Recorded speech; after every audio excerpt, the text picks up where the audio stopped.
What's up, everybody? It's J and J with Justin and Jordan.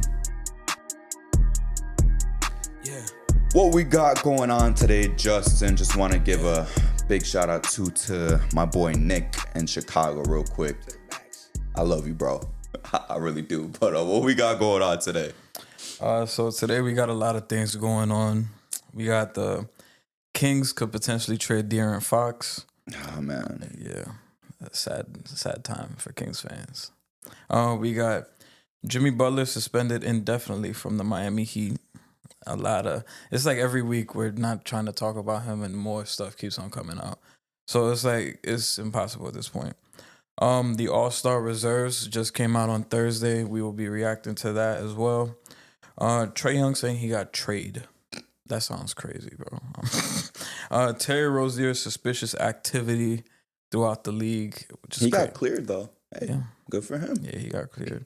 And not a shout out, but I just want to say prayers to DeJounte Murray because he tore his Achilles. So it's rough. It's a rough season for them, but it sucks to see because I had a lot of high hopes for that team in the offseason. Me too, man. Yeah. The fuck, I think we all had. We them all high. did. I Yeah, think all four of Dave us was did. really high on them. I was high as fuck. I But, mean, yeah, this shit's been a dumpster fire. It sucks, bro. So I hope he has a good recovery. I mean, I hope so too, but we kind of gotta be realistic, bro. Yeah. ACL, now this. Nah, yes. I'm really starting to believe what Dyson Daniels said. It's something in the water. I mean, if it's not the water, it's got to be something with the training staff, and if it's not, it's just got to be something with bad luck. Because, bro, the whole team is down. The whole team is basically broken down. Yeah. Everyone's done. Everyone's done up. I wonder. And when Dyson Daniels was there, he was done up, and now he's perfectly fine. I wonder if they just cleared motherfuckers just for. That's why that Kawhi shit was a big deal. There's got to be an investigation done there, bro. I'm not gonna lie. Like Adam Silver's got to do some sort of like, whether it's undercover or like a public investigation, bro, of the training staff, of the organization, something. Because at a certain point, you gotta think to yourself like, there's something like I'm not gonna say nefarious, but it's like there's some sort of incompetency going on. Yeah. Because this is an investment. This is like an investment. It's like your players keep going down. At a certain point in time, I'm thinking after all these years, like, you guys have to be fucking up. It's not coincidence anymore. This one, the DeJounte stuff, this was really a tragedy. It was non-contact, nothing, right? That one, like, we're not referring to that. But everything else, man, like, it's got to be something going on, bro. Yeah. It has to be something going on. It's just general incompetency behind the scenes. But this season's a wash. One thing I do want to say, though, it's been like 1 year later, we're in the same spot. Not necessarily the same type of stakes, but a year ago last year, Knicks versus Lakers, MSG, 9-game winning streak. Today, Knicks versus Lakers, MSG, 5-game winning streak. Yeah, it's not the same, though. We could get past the 5. We just can't get to the 10. Yeah, for some reason, we it's can't. the 10 we can't do. But So we could win this one. I was thinking about it today. I'm like, yo, we're in like the same. I mean, it's not the same, but damn, against the Did Lakers. they always put us in February, or did we just notice this because of back-to-back years? I think we noticed because it's back-to-back years. Yeah, I don't think maybe it's not consistent. We there. don't. And you know what's also crazy too? Duke and UNC also played the same night as Lakers and Knicks, which is also happening tonight too. Let's go Tar Heels. Let's go. They're gonna win. Nah, I think so. I think they'll cook. fuck those niggas. We'll see. They lost to Pittsburgh the other day. That's fine. I mean, everyone has a day. Sometimes shots go down for somebody. You feel me? but nah, yeah.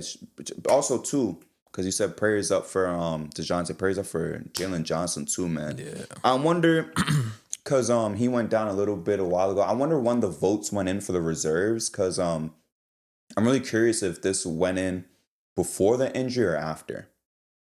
I really want to see the date that the votes went in, because if it was like before, I'm curious if he's a snub. If it went in after, then I really do wonder if it was like, all right, he's hurt, we're not going to put him in then.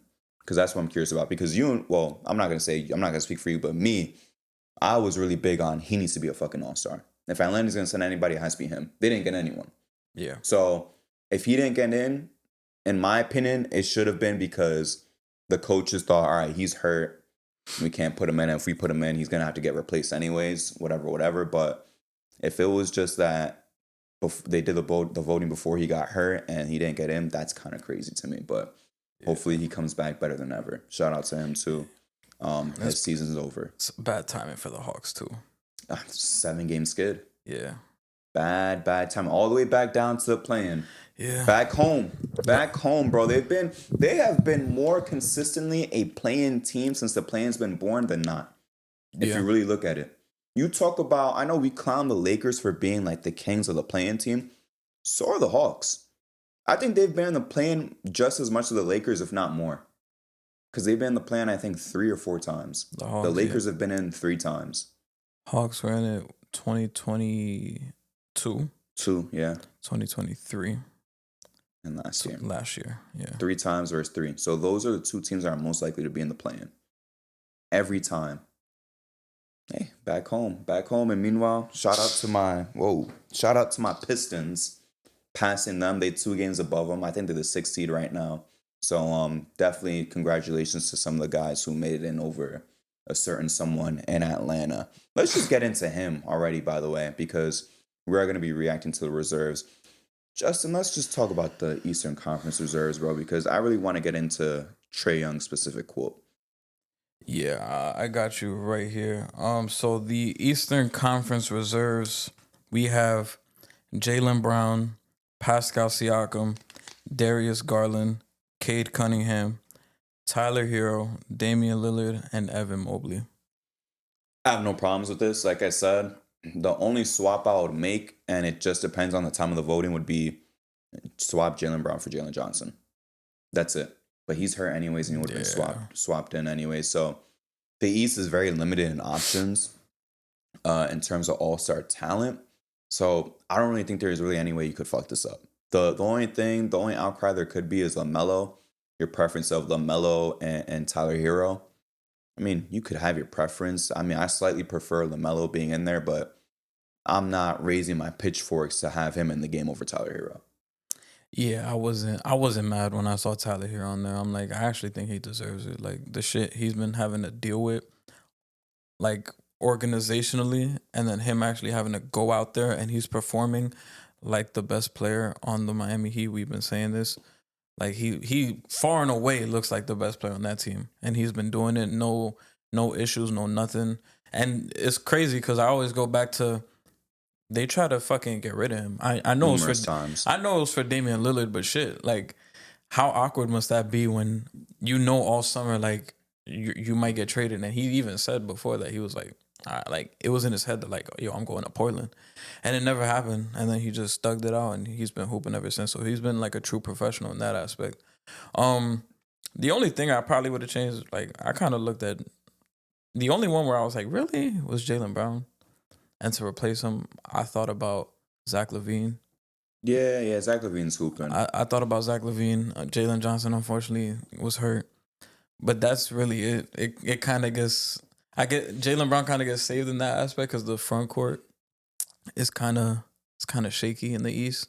So, but I'm not that mad because if it was like other guys were like, whoa, yeah, he had to be there, then I would have been a little bit upset. But it's Jaylen Brown. He's on the Celtics Finals MVP. I'm not that upset.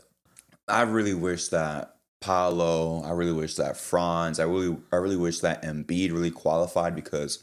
Then the conversations of snub would really get interesting. Yeah. We'd have real arguments. We could say, hey, Siakam would deserve this last spot. Jalen Johnson would deserve this last spot.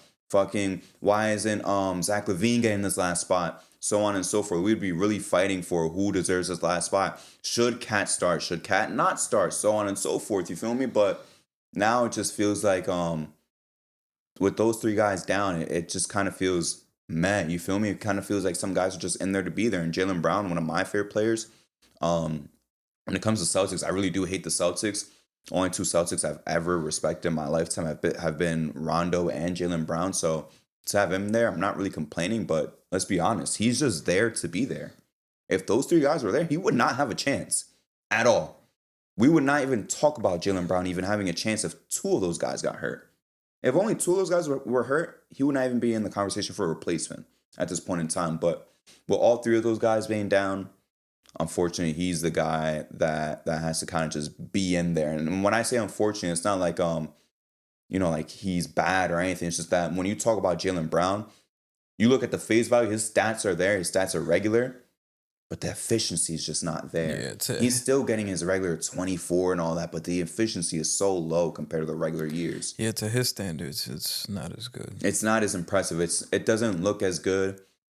We've commented on it the past couple of weeks because their form is looking a little bit weird compared to the Celtics of the past, which is why we're theorizing championship hangover, just maybe just a change of form, whatever. I mean, get it out the way in January, but we'll see in the coming months. I doubt this is gonna affect them going into April and May, but hey, who cares? I mean, that last spot, it was really between, I guess, him, Zach LaVine, and Jalen Johnson.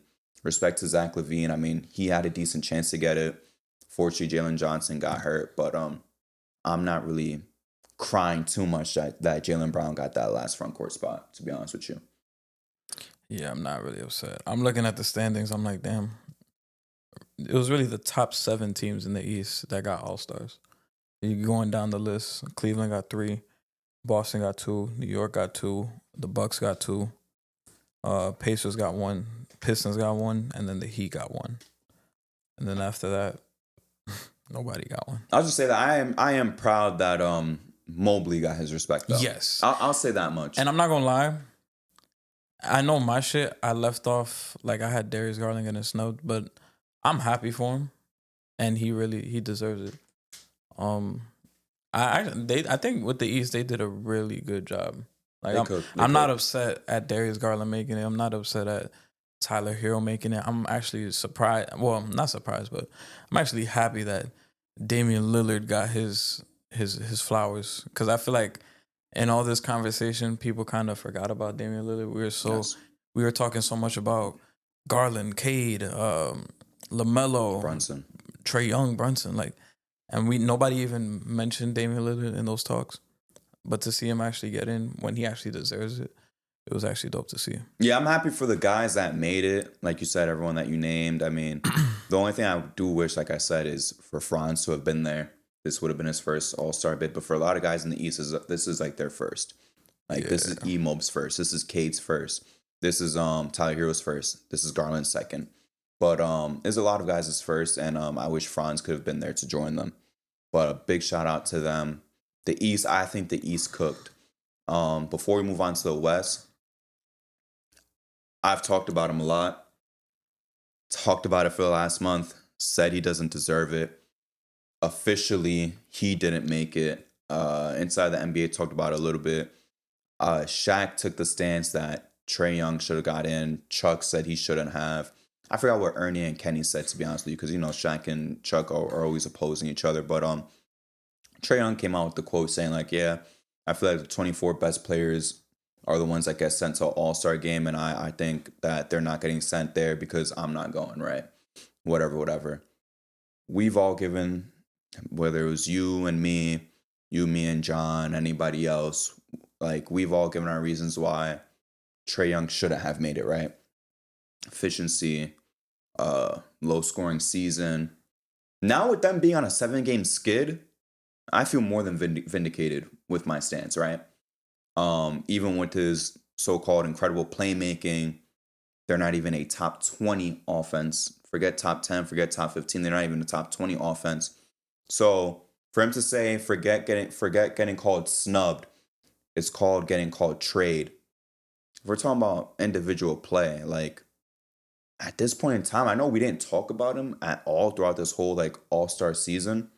I would have rather had Tyrese Maxey in terms of individual play. And shout out to Tyrese Maxey too in the post-game interview last night, where they asked him, did he feel snubbed? He's like, I'm happy for my guys. He said, Darius Garland, that's my boy. He said, what else he said? He said, Darius Garland, that's my boy. I'm happy that he made it. Damn, who else did he say? Is he talking specifically East? Yeah, he said Tyler Hero, that's Kentucky. I'm happy for them. And he said one other guy he's happy for too. He said Cade, he's from Dallas. I'm from Dallas too, or I'm from Texas, whatever. I'm happy for him. That was the 3 guys that he was happy for. You feel me? So he was just happy for the guys. But Trae, he had to take the negative tone. He was like, "Oh, I'm getting traded. I'm getting snubbed. Whatever. It's like, bro, when is it gonna stop? when is it going to stop? You just have to, I'm not saying you have to, because you're a competitor. I feel you. You think that you're better than these guys, but you're just not. You're really not. You're not going to go to the All-Star game. The only way you're going to go is if a couple guys get injured, in my opinion, because if a guard gets hurt, God forbid, LaMelo got to get the first call. Hell yeah. LaMelo has to get the first call. And in my opinion, like I just said, Tyrese Maxey got to get that second call. Yep. If it's anybody getting hurt, forget just guards, Zach LaVine got to get the third call. Yeah. So that's 3 guys ahead of you that got to get that phone call to get the injury replacement before you. So forget top 24 players, bro. You're not there. If you want to talk about team success, which I don't really care about when it comes to All-Star game, but apparently based on the guys that they're sending, you're not there.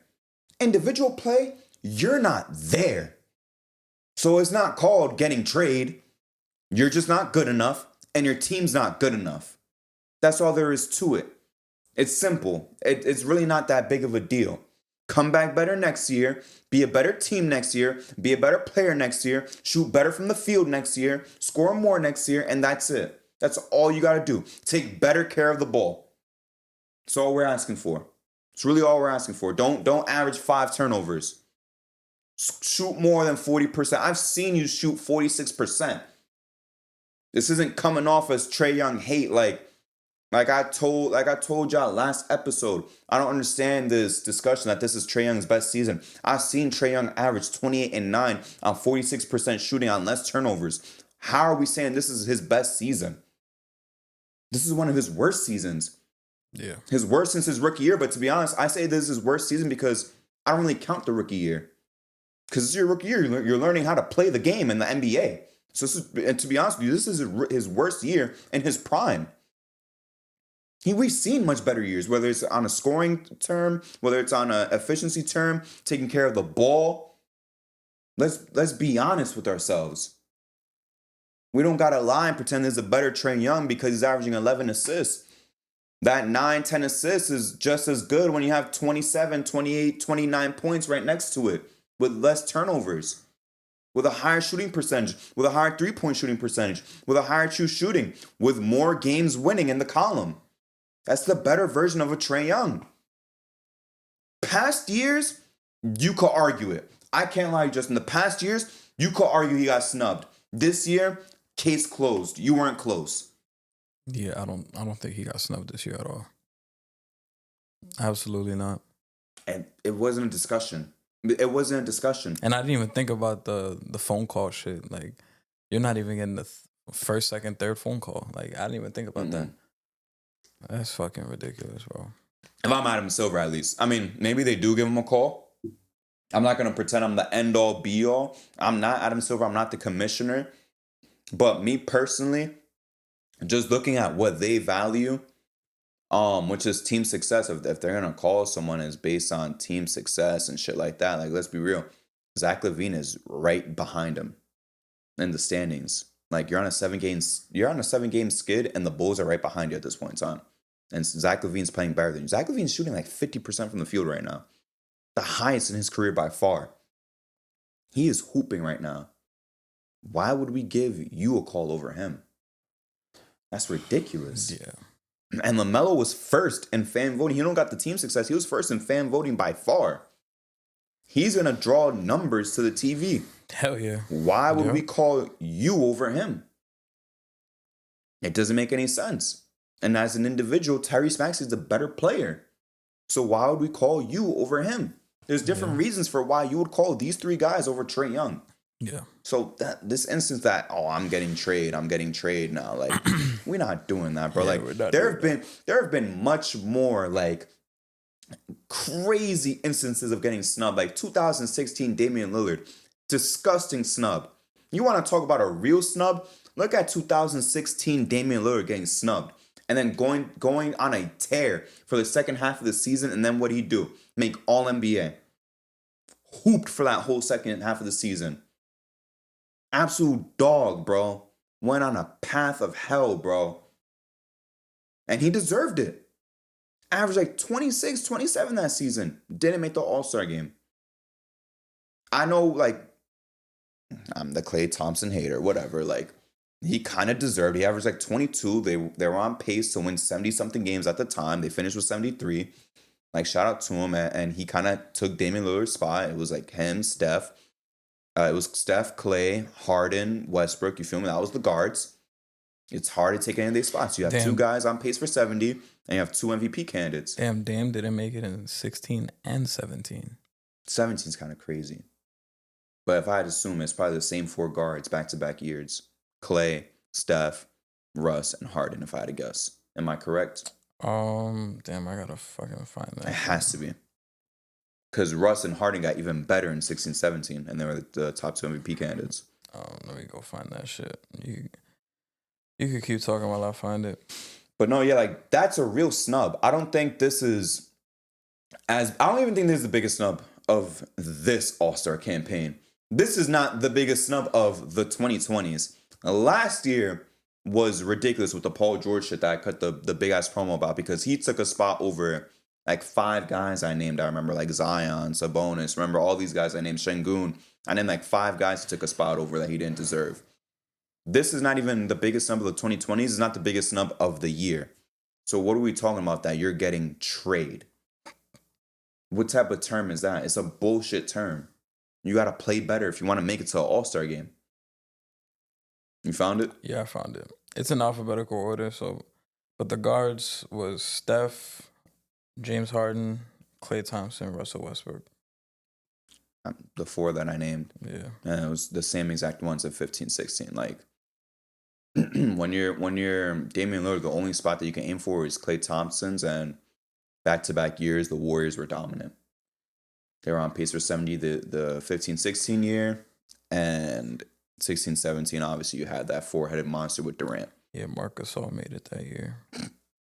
I mean, I'm not even trying to. I was even trying to laugh, to be honest with you. Respect to Marc Gasol. That's because they needed a center, right? Yeah. They needed a center. And he only played 52 games. Low-key, if it was front court, he wouldn't have made it. Hell no. Guys like him, Al Horford, obviously DeAndre Jordan. They need to be thankful that they had that center rule, DeAndre Jordan was here. Boogie was here. 16-17, that's when Russ threw the lob to Durant or vice versa. And DeAndre Jordan, all of them were hyping it up. Like, they cleared the beef up, and it was anything but clear. Draymond deserved it that year. Yeah, he did. Wait, 15-16 or 16-17? This is 16-17. No, he didn't. You don't think he did? 15-16 he did. That's when he averaged 14. Hell yeah, he deserved it that year. 15-16, he deserved it. And he was shooting great from the 3 for whatever reason. 16-17, this is the year he averaged 10, 8, and 7 with 2 steals. That's cool. I would have to think of the forwards. And he won DPOY that year. Okay, yeah, that's fair enough. But I would have to think of the forwards from that year. I mean, Kawhi made it, obviously. Kawhi made it. KD made it. AD made it. Gordon Hayward made it. DeMarcus Cousins is a center, so it's not even front court. DeMarcus Cousins made it.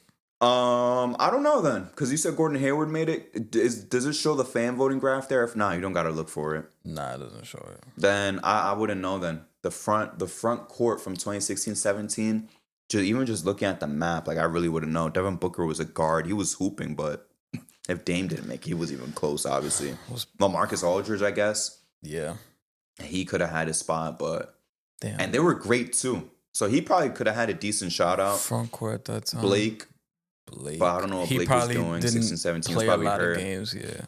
So it was probably just Blake, LaMarcus, and that's it, to be honest with you. Blake and LaMarcus. Paul Millsap was probably still on the Hawks at that time. He was a Hawk. Yeah. He was a Hawk.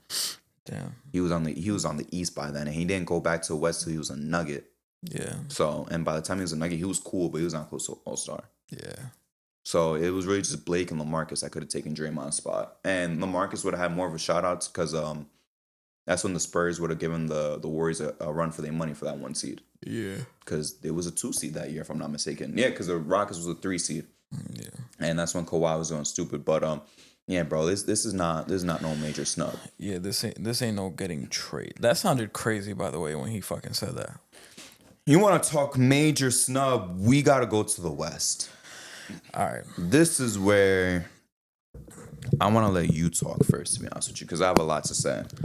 So the Western Conference reserves was announced on Thursday, and the reserves are right here.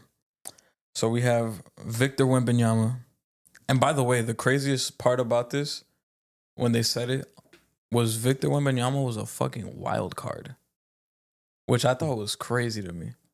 He was one of the wild card spots. Should have been front court. Yeah. Victor Wembanyama, Anthony Davis, Alperen Şengün, Jalen Williams, Jaren Jackson Jr., Anthony Edwards, and James Harden. That is the Western Conference reserves. The one thing, the very big glaring thing. No Sacramento Kings. I know we was here last week with John, and I was saying, I'm like, yo, that team has 2 All-Stars, bro. They definitely, legitimately have 2 All-Stars, and neither of them made it. And I think it's a travesty. I don't really have a promo necessarily. I think the one that really made me say, what the fuck, was James Harden. And I like James Harden. When we did like our first early ballot, I had him on there. But then after a while, it was like, all right, I can't put him on here. It's just the efficiency, man. Like, if I was going to put a Clipper in the All-Star game, I would have put Norman Powell. But I guess a lot of people, that looks fucking crazy to just leave James Harden off and then put Norman Powell. Like people were saying LaMelo being snubbed for Tyler Hero was politics. Like, I'm like, I disagree. The James Harden and Norman Powell shit, that shit might be dead ass politics. Cause same team, Norman Powell's having the fucking season of his life. I know James Harden is like holding the offense together, but like, if them motherfuckers deserve an All-Star, it's Norman Powell. I think the fact that, I know I mentioned the Kings, and I know you're about to get into your Sabonis promo, but I think Kyrie Irving got fucking snubbed. Absolutely. I wasn't even going to say no Fox shit. Kyrie Irving got fucked over. Kyrie Irving got fucking snubbed, bro. This is like one of the better Kyrie seasons. He's shooting like 50, 40, like 88, holding it down while Luka's out. I know they're kind of going on a skid now, and they're like in play-in territory. But the shit that Kyrie Irving's been having to do and deal with for the Mavericks this year, he's been fucking great. So I thought he definitely got fucking snubbed, bro. But yeah, James Harden was the fucking polar bear in Texas for me. I don't think he should have made it. J-Dub, I see, but like, I didn't have him in this just because it's like, just because the Thunder are this good, it don't mean that they need to. Like, and I said this a couple episodes back. Just because the team is this good doesn't mean they need 2 All-Stars. The Cleveland Cavaliers, hell yeah, they needed 3. Because you had 3 guys that looked like the best player on the team on any given night. So they all deserved it. On the Thunder, Shai Gilgeous-Alexander is far and away the best player on the team. And when he sits down, you see the difference when he's not on the court. So I think J-Dub, I think for the Western Conference and in general, they just rewarded winning, and which I don't think is a bad thing, but I think sometimes we kind of take winning too far into account, which I disagree with, because there's some guys that individually are great, and just because they're on a bad team, they get left off of shit like this because sometimes it's out of their control. Like, we just talked about it with Tyrese Maxey. Tyrese Maxey's fucking hooping right now. And he is the bright spot in Philly. And all the other shit that's going on in Philly, he has nothing to do with that. That has to do with everything else. But he's balling his ass off. Like, I remember when Trae Young made his first All-Star game, I remember a lot of people gave him shit for it. I thought he deserved it. Because that was the year he averaged 29 and like 11. But the Hawks was ass. But that was the year I was like, nah, he fucking deserves that shit. And I think he started too. He was hooping. I'm like, nah, he deserves that shit. I feel like we kind of went way too left from that, and now we're trying to go way more towards winning. Like, it's okay if a top seed is good and they don't have an All-Star. They're doing it by committee, good coaching. Like, those things can't be true. So to me, Sengün was the other one where I was like, I don't know, bro. And I guess the voters saw from the perspective is like, damn, the Rockets are the 2 seed. They gotta have an All-Star, which I don't necessarily think is the case, because it's like, even when I gave Sengün his props, as of late, Amen Thompson looks like the motherfucking guy on Houston right He's now. like a god, bro. Yeah. We might have to start having conversations now because a couple weeks back I was saying Sengün he's the number one player to me. Like he looks like it and it's solidified. Now it's like shit. Now we're having conversations. Sengün didn't even play the other night. I know they lost to Memphis. Not even that. I'm sorry to cut you off. A month ago, not even like a month and a half ago, Sengün was solidified number one. Weeks ago, sorry to correct you, Jalen Green was the number one. Now it's Amen Thompson. Amen Thompson. We don't know who the fuck the number one is. Yeah, we don't know who the fuck the number one is. And yeah, bro. I think that team is really it's a really good team. And we saw it, especially in that Grizzlies game. They don't have a closing guy. We saw fucking Fred VanVleet was taking the last shots. That is a real good, like, well coached team, and they're doing it by committee. Do they have an all-star? No, I don't think so. Sengün's numbers don't even jump out the page. Like, if you put Sengün's numbers and Sabonis' numbers side by side, it's a fucking clearing, bro. Like, if I was to read the numbers without even saying the names, you would be like, Sabonis' numbers, hell yeah, 10 times out of 10. But then once I say the names, you'll be like, oh, but the team is not that good. Even though they're in the play-in and it's all congested and all the wins are so close together. So I just think this shit is fucking ridiculous. And they did a fucking horrible job in the Western Conference. We gave praise to the East because they probably only got one wrong and it wasn't even that crazy. But the West, man, they fucked up. They fucked up bad, bro. Yeah, the reason I was on my phone for a little bit was I want to make sure I got everything right. So I know you said we've gotten a little bit away from individual performance and sorry to cut you off, but go ahead. I just got a Bleacher Report that says Heat players are tired of Jimmy. Yeah, I got this too. Yeah. I just wanted to read it out loud. That's just bad funny. And they put the emoji too, looking annoyed. That's funny as fuck. They put the annoyed emoji. But the reason I was on my phone was to make sure I got all my information right, because I had to write some of this shit down. I don't like writing out everything. I like to just do the bullet points. This shit, I really had to write it down to make sure I had everything right, and I still had to double check it. So I know that you said they like to reward winning now and not individual performance. Sometimes they do. My problem is there's no consistency when they do the All-Star game. And this is what I'm talking about, right? Mm-hmm. Last year, they announced the All-Star reserves February 1st, 2024.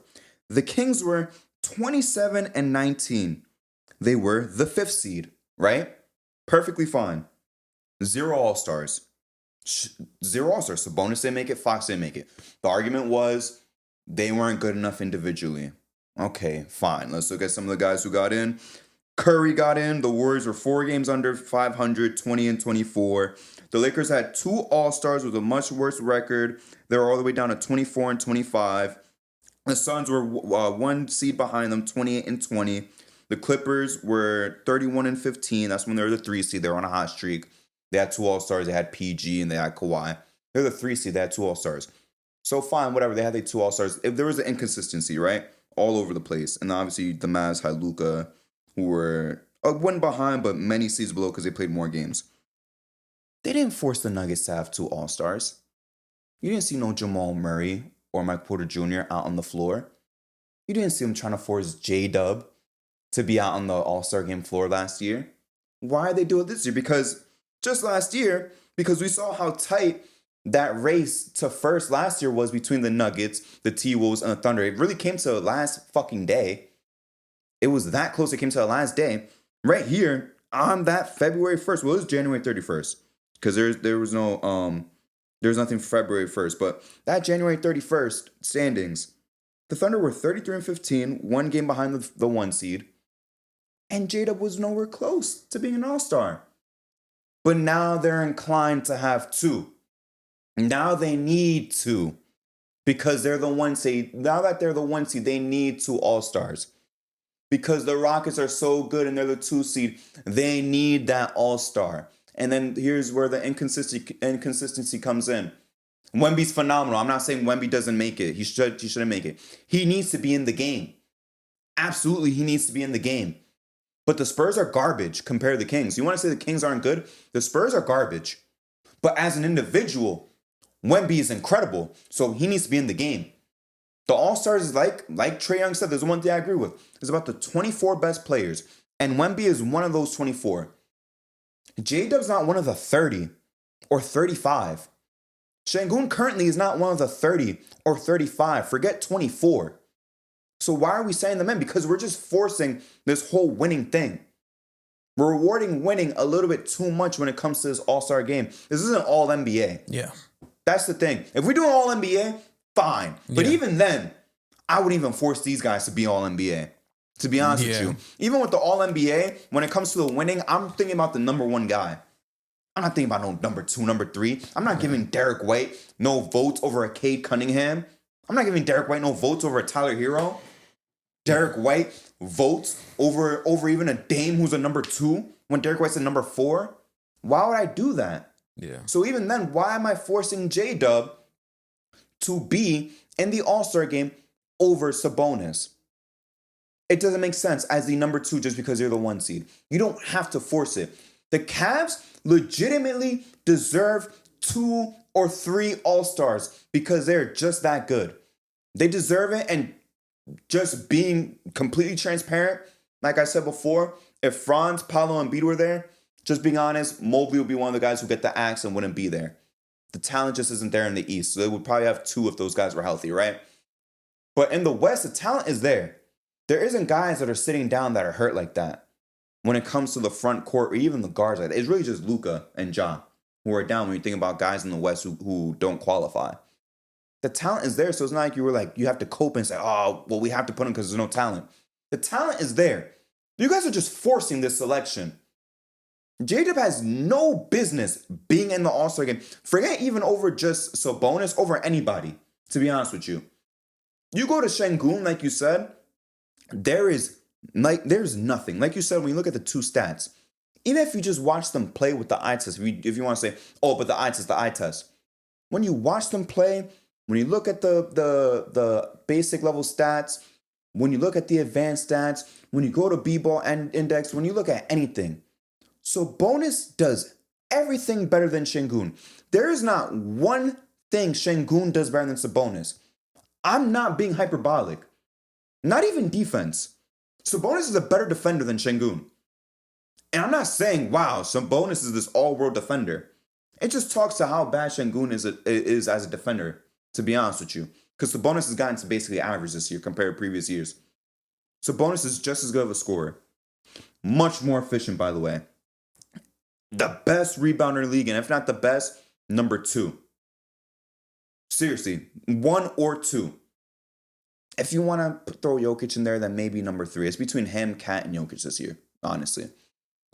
One of the best playmaking bigs, probably the second best playmaking big. He clears Sengün, and Sengün's like the 3rd best playmaking big. And I think I already said the efficiency and things like that. And then defense, I already mentioned he clears them, right? That's why that whole little funny meme graphic, the Pokemon and shit, whatever, evolution always goes Sengün, Sabonis, Jokic.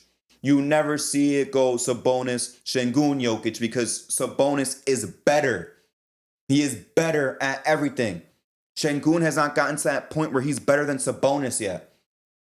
We are screwing over Sabonis. We're screwing over his resume. He deserved it last year, and he deserved it this year. And it's only going to look stupid when he makes it to All-NBA this year, like he made it last year without an All-Star appearance. It's about to be back-to-back years of All-NBA and no All-Star. And look how stupid that's going to look years from now. When we're going to see like, whoa, how do you make All-NBA but no All-Star? It's going to look stupid. I was about to use another word, thank God, but it's going to look stupid. It's ridiculous. And like I just showed you, in terms of the standing last year, when they announced who's going, this year it's winning. Last year it was okay. Well, the Kings were winning, but Fox and Sabonis just weren't good enough individually. Where's the consistency? It just changes every year. There's no consistency. There's no consistency to it.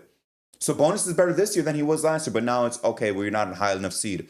Last year you were top 5 seed. But Sabonis just isn't as good as like AD or LeBron or whatever. He just isn't as cool. It's getting ridiculous. And it's funny because he finished 7th or 8th in MVP voting last year too. He was All-NBA last year. So what more do you need him to do? And he got better this year, and he still don't deserve it. That should make no sense. It's starting to get ridiculous. And I know I'm coming here every week, and it's starting to sound like the weekly 10-minute, 15-minute Kings Glaze, but it's for a reason, because no one else is gonna talk about it. I'm not even gonna talk about like De'Aaron Fox deserving it too, because like you just said, Kyrie deserved it more than him. I'm just keeping it being with you. Kyrie deserved it more than him. If there was a guard snub, it was Kyrie Irving.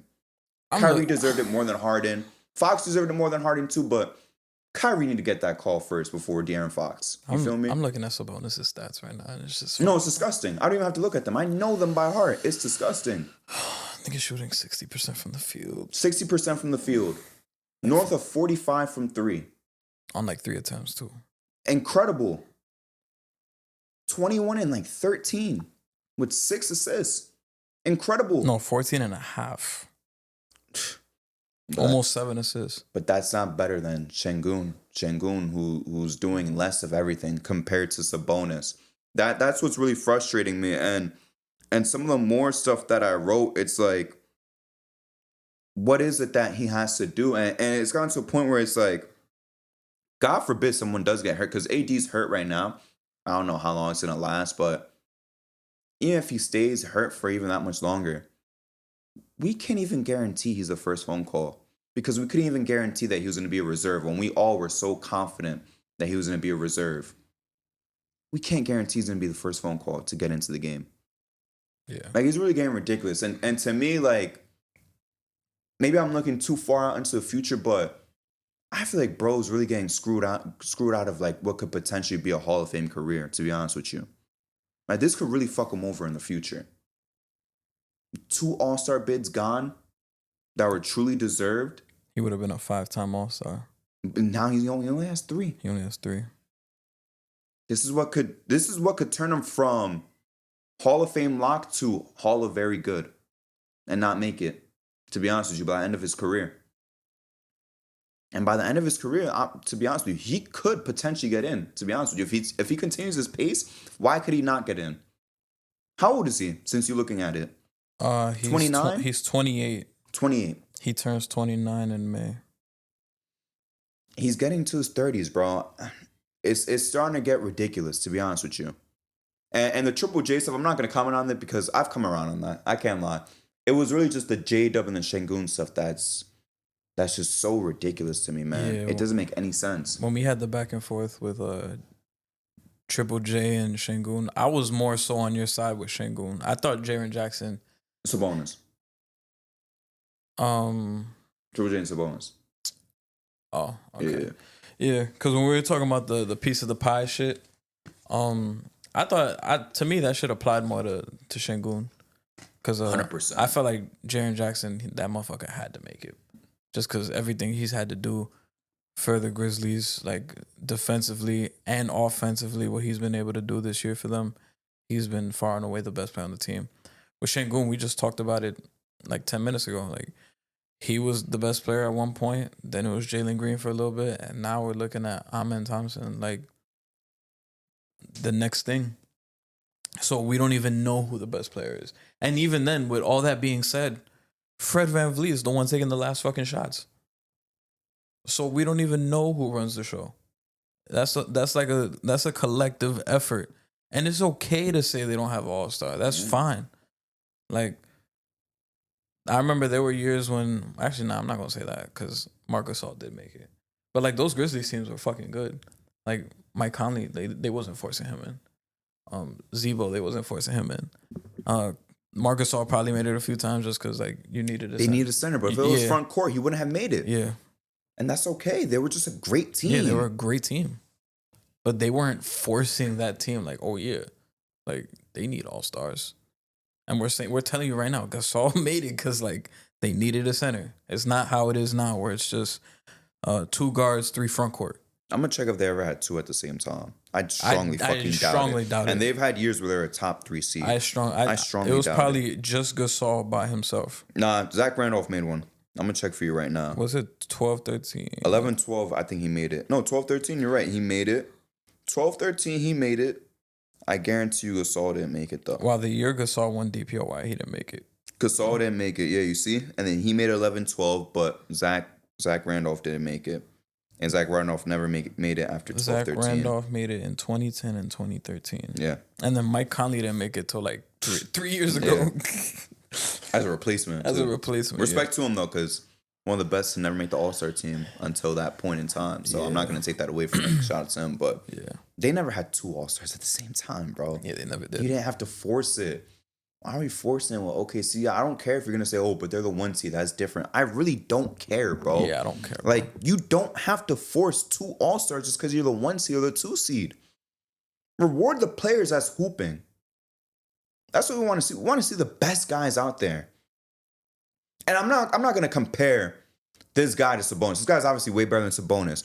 But could you imagine, like, back then, Allen Iverson averaging 30 and we say, oh, but we're not going to put him in because he's the 10 seed or the 8 seed. Let's put in fucking Rip Hamilton and Chauncey Billups because they're the 1 seed. You know how fucking stupid you would sound to a lot of people back then? Yeah, that would be fucking stupid. Respect to those two guys, too, because they made their decent amount of All-Star games. But to put them in over Allen Iverson, you would look crazy. For you to try to make that argument, you would look like you have 3 heads. And Allen Iverson's probably going to be like top 3 in fan vote. That's my point. You would look ridiculous. It's too much. It's really too much weight on the winning this time around. And I bet you next year is going to change again. It's just whatever apply. It's whatever's convenient. They're going to apply whatever's convenient for them next year around.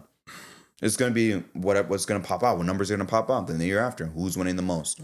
Somebody I was talking to was like, oh, Sabonis didn't make it because he plays for the Kings. Do you think that's a factor? I think so. Because the one and only time they got that benefit of the doubt was when they first popped out. The one and only time that they got that appreciation was when they first popped out. Since then, since they broke into that party, no one has given a fuck. Notice how once like the beam started, all this shit, everyone was on their side. They made the playoffs. Boom, woohoo, they broke the curse. What was it, a 17-year curse, 18-year curse? Woohoo, they broke the curse. No one has cared about them since then. No one was really caring about them going back to playoffs, back-to-back years. Yeah, people were like hyped that they got their revenge on the Warriors last year in the play-in, that they ended Klay Thompson's tenure on the Warriors. But like, besides that, the rest of the season, nobody cared about them of last season. This season, the only attention they've gotten really was, the most attention they got was the Mike Brown shit. And now the De'Aaron Fox stuff. The win streak got a decent amount of attention. I'm not going to pretend no one gave a fuck about that. But even then, the Mike Brown shit overshadowed the win streak way more. And now the De'Aaron Fox shit is overshadowing the win streak even more now too. So it really is, to be honest with you, I hate to play the small market shit, but I really do think it's a Sacramento King thing. Because like I just showed you, last year, they weren't no 7 seed. They weren't no 8 seed. They were the 5th. They were the 5th seed. Yeah, that's crazy. They were 8 games above 500. What more did you need them to do to get 1 All-Star? And then you gave the Lakers 2 because they're the Lakers. It's LeBron. It's AD. Whatever. Dick ride them if you want. They're the Lakers. They need 2. You give the Warriors 1. You give them Curry. 4 games under 500. You give the Suns 2 because one of them's KD, and I guess fine. No, they got 1. They got 2, according to my thing, right? I'm bugging. Am I bugging? Nah, am I bugging? Book didn't make it. Book didn't make it last year? Let me see. Oh, last year. No, I'm saying last year. Yeah, last year. Okay. No, yeah, not this year. Last year they sent probably in 2. did make it. No, they did. They did have 2. That's why I checked. Last year they sent in 2. One of them has to be Kevin Durant because it's Kevin Durant, and I guess Book did play well. But let's be real, why do they deserve 2? Why couldn't they have 1 and the Kings have 1? Yeah. It doesn't make sense. Why couldn't the Lakers just send 1 and the Kings have 1? Legitimately, the Kings could have had 2 as well. Why the Clippers need 2 was my main one, to be honest with you. Oh, last year, yeah. Because at least Book and KD were both hooping. At least AD and Brown were both hooping. My problem last year, like, I don't have to do the rant all over again. I did it last year. That's just old news now. It's a year later, 365 days later. Paul George is not better than a lot of these fucking guys I named. Zion, Sabonis, Sengün, all these guys I named. I named like 5 guys for you last year, right? He was not better than all those guys. Like, that was my main problem. And that was a time they forced 2. Talking about a guy who was averaging like 21 points at the time. We threw him, and J-Dub 2 is averaging 21. Oh, last year, yeah. J-Dub 2 is averaging 21 right now. We throwing him in because they the 1 seed. That should make no sense. Let's be so for real, Yeah, bro. shout out to Vic. He was like, if Sabonis played for the Clippers, he would have won in. If he played for the Lakers, he would have definitely got it. Yo, Sabonis played for the Lakers. He would have been a lock. Sabonis plays for the Lakers. He's starting. I'm not going to lie to you. He's fucking starting. I'm not even trying to be funny. He would start. He would start. He would probably start. He might start over KD. I'm not even trying to be funny. He might start over KD. I wonder if fans would be like, bullshit. No, he might really start over KD. Because if Laker fans saw somebody averaging 21, damn near 15 and 7 on 60, on all this shit, yeah, they would cream their pants. Not even trying to be funny. I'm not saying like instead of AD, but even if that was next to AD, if he was a Knick, I would be fucking hype.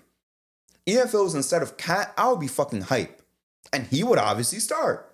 Yeah. If he was on Miami, look how much they overrated Bam. I wonder how much fan vote would he get if he was on the Lakers? Come on, bro. Let's be so for real. He would at least be top 3 in front court, top 4. He'll be top 4 because let's be real, LeBron, KD, and I guess Wemby now. But after that, yo, imagine if it's him, bro. There's nobody else. I feel like he would legitimately beat Jokic, bro. Let's be serious. On voting, him as a Laker, he would be Jokic. I was about to be like, yo, him as a Laker, he might fuck around, be the fucking captain. No. You're doing too much. You're doing too much. He's not beating Bron. He's not beating KD. Not beating Bron. But he would beat everybody that's not Bron, Wemby, and KD. And I think him and purple and gold would probably beat Jokic. I don't think it's out of this realm because Jokic is not no crazy vote getter. Jokic has never come close to being captain. On the East, he would do great on the Knicks. On the Heat, obviously, like I just told you, they glazed the fuck out of Bam. Look how much that finals run has carried Bam to this day and his reputation. You tell me that Sabonis playing good and that black and red wouldn't get him to all these all-star bids easily? You see how much Heat fans be glazing they fucking players? The agendas that they be pushing all the time? The attention that they get on TV? Of course Sabonis would get to the fucking all-star game. We're about to see, I guess we could get off of this topic and transition into De'Aaron Fox trade news. Like, when De'Aaron Fox goes to the Spurs, if he was to somehow go to the Heat, if he was to go to the Rockets, I guarantee you, Justin, it's going to be all-star locks for the rest of his career. I truly do believe that. Once he gets out of Sacramento, he's going to be a lock for the all-star game every fucking year. Because it's really just been Sacramento that he's not getting it. Yeah. You had to... How many games did they win when they made it to playoffs? 48 or 49? I think they won 48. I think it was 48. He had to drag them out the gutter. Him and Sabonis had to drag a losing franchise that didn't make the playoffs for nearly 20 years out the gutter. Yeah, it was 48. And win 48 games for them to have a chance to make it to the All-Star game. And neither of them started, by the way, too. And then the next year, they were the 5 seed, didn't make the All-Star game. This year, they're both playing great. They don't make the All-Star game. De'Aaron Fox, when he leaves, he'll be an all-star. He's going to be the fucking all-star, bro. Him playing Wemby, media attention all the time. He'll be an all-star. If he goes to Heat and like this Jimmy deal, which is not going to be like too like, I don't think it's going to be too likely, he'll be an all-star. If he was to end up on the Rockets somehow, he will be an all-star for the rest of his career. And he will probably build a Hall of Fame career if he leaves Sacramento. Because the numbers that he's put up for the last 3-4 years, those are all-star numbers anywhere else. Yeah, I hope that if the Kings do commit to this rebuild, they do their due diligence and send Sabonis somewhere where he could like just take advantage and get those all-stars on his resume. Because I didn't even really think about it. Like, yo, he should really be a 5-time all-star. And I feel like once you get to like the 5-time all-star territory, you start looking at some players like, oh shit, they're like on this trajectory to get somewhere. Once you get to 10, it's like even more impressive. I feel like that 7 is where, I feel like 5 is like, okay, you was low-key one of them ones. And 7, I feel like 7's that barometer where it's like, oh, you might be a Hall of Famer. And like, I think the biggest example of that, where it's like you kind of question like Hall of Famer, not Hall of Famer, 2 of them is like I know one of them for sure that's 7, and 7 on the dot is Joe Johnson, and I think Amari's 7. Amari's like 7 or 8. But those are two guys where it's like they're borderline Hall of Famers. When you get to that 7, you're right there. I'm pretty sure Amari is 6. Hey, man. And I think Chauncey Billups might be 6 too. Damn, Chauncey got that many? Oh, he got like 5. Amari has 6. Amari has 6. Damn, I missed it. Joe Johnson has 7 though. I know that for a fact. Chauncey has 5. I knew it. He got 5. Yeah. And Joe Johnson got 7. You didn't gotta check that one. Yeah. So like when you get to that 7, I think is when it's like, you might be a Hall of Famer. Because Joe Johnson's kind of like in that limbo where it's like Hall of Fame, not Hall of Fame. Like that's when it's kind of like, do we deny you? Do we not? You feel me? And then 8, I think 8 you kind of stamped. You feel me? It's like that path to 8 is kind of looking impossible. Let's be real. 5 from now. Unless he goes to the East. Yeah, unless he goes to the East. If he goes to the East and he plays like this, but then even it's going to be tough to... I was going to say, it might still be tough because it's like you still got Paolo. You still got Franz. You still got... Cat's not even old. Yeah, Cat isn't even 30 yet. Well, he'll turn 30 like the beginning of next season. Yeah. But damn, it'll probably be equally as tough. Tatum's not old. Tatum is still... He's about to be 27. Like, it'll still be tough, but it'll be... I don't know. He'll have to go to like the right team, and he'll have to put up these numbers still. He wasn't a lock on the Pacers either. Yeah. If you remember, he wasn't a lock on the Pacers because on the Pacers... And he was fucking dogging. On the Pacers, he was doing pretty damn well. Because I was jealous of whoever had him in fantasy that year, especially 1920. I was like, nah. 21, 22, he wasn't an all-star. And on the Pacers, he put up 19, 12, and 5. Yeah. So, with those numbers and not making the all-star game is kind of crazy to me. So, and I'm not going to lie, he should have made the all-star game. So, this guy really should be a 6-time all-star. I wonder what team he could go to, for real. I couldn't tell you. In the East. I really couldn't tell you. Because it's hard to like put him on a team type shit. He don't fit with Trae Young. I don't think he definitely don't fit that Hornets culture. We automatically signing off Boston. We automatically signing off the Knicks. He don't fit with Embiid. He can't go back to Indy. You don't want to put him in Toronto. I don't think he fits the Heat. He don't fit the Magic. Like, he don't really fit anybody in the East, if you think about it. Like, do you want to try him and Cade? Is that really an experiment you want to try? Like, I don't know. Maybe. Like, that's the one where you, like, roll the dice. But even then, like, you're rebuilding. He's not old, obviously. Like, you just say he's 28, about to turn 29 in May. Like, maybe you roll the dice to make that, like, quick playoff push. And you hope that he has, like, 5 more years in him. But he doesn't fit anywhere else. Obviously, the Bucks is out. The Magic is out. It's really just the Pistons that's left over. The Nets. I was about to say some crazy hypothetical. What if he goes, like, let's say he goes to, like, the Nets, and he's paired up with whatever draft pick they get this year. It's not going to be cool. And next year, Sabonis averages, like, 24, 13, and 6 on, like, 58, 39 efficiency. But they're like the 9th seed. You think he'll get in? As an all-star? Yeah. Oh, absolutely. I mean, look who just... Bro, I'm sorry. Siakam's been good. Siakam wouldn't even be in the fucking conversation. Hell nah. Siakam wouldn't be in the conversation. Franz played really good this season. Incredible. That would still be better than what Franz did this year. I would still put some... I don't give a fuck. That's still better than what Franz did this year. Yeah, because imagine if the Magic next year are like the 3 seed and Franz is giving you like 22 a game. But the thing is, too, Franz did what he did because Paolo was down, too. Yeah. So he's not going to do that with Paolo there. So it's like Paolo's going to be a representative. If he was to do that on the Nets, like, I would vote him in. Yeah, absolutely. He would have to get in. But here's the problem with your idea, though. The Kings aren't looking to rebuild. They want win-now players and draft capital. And to be honest with you, I don't blame them. And I'm not putting the blame on De'Aaron Fox, too, because he's already come out and said he didn't request the trade.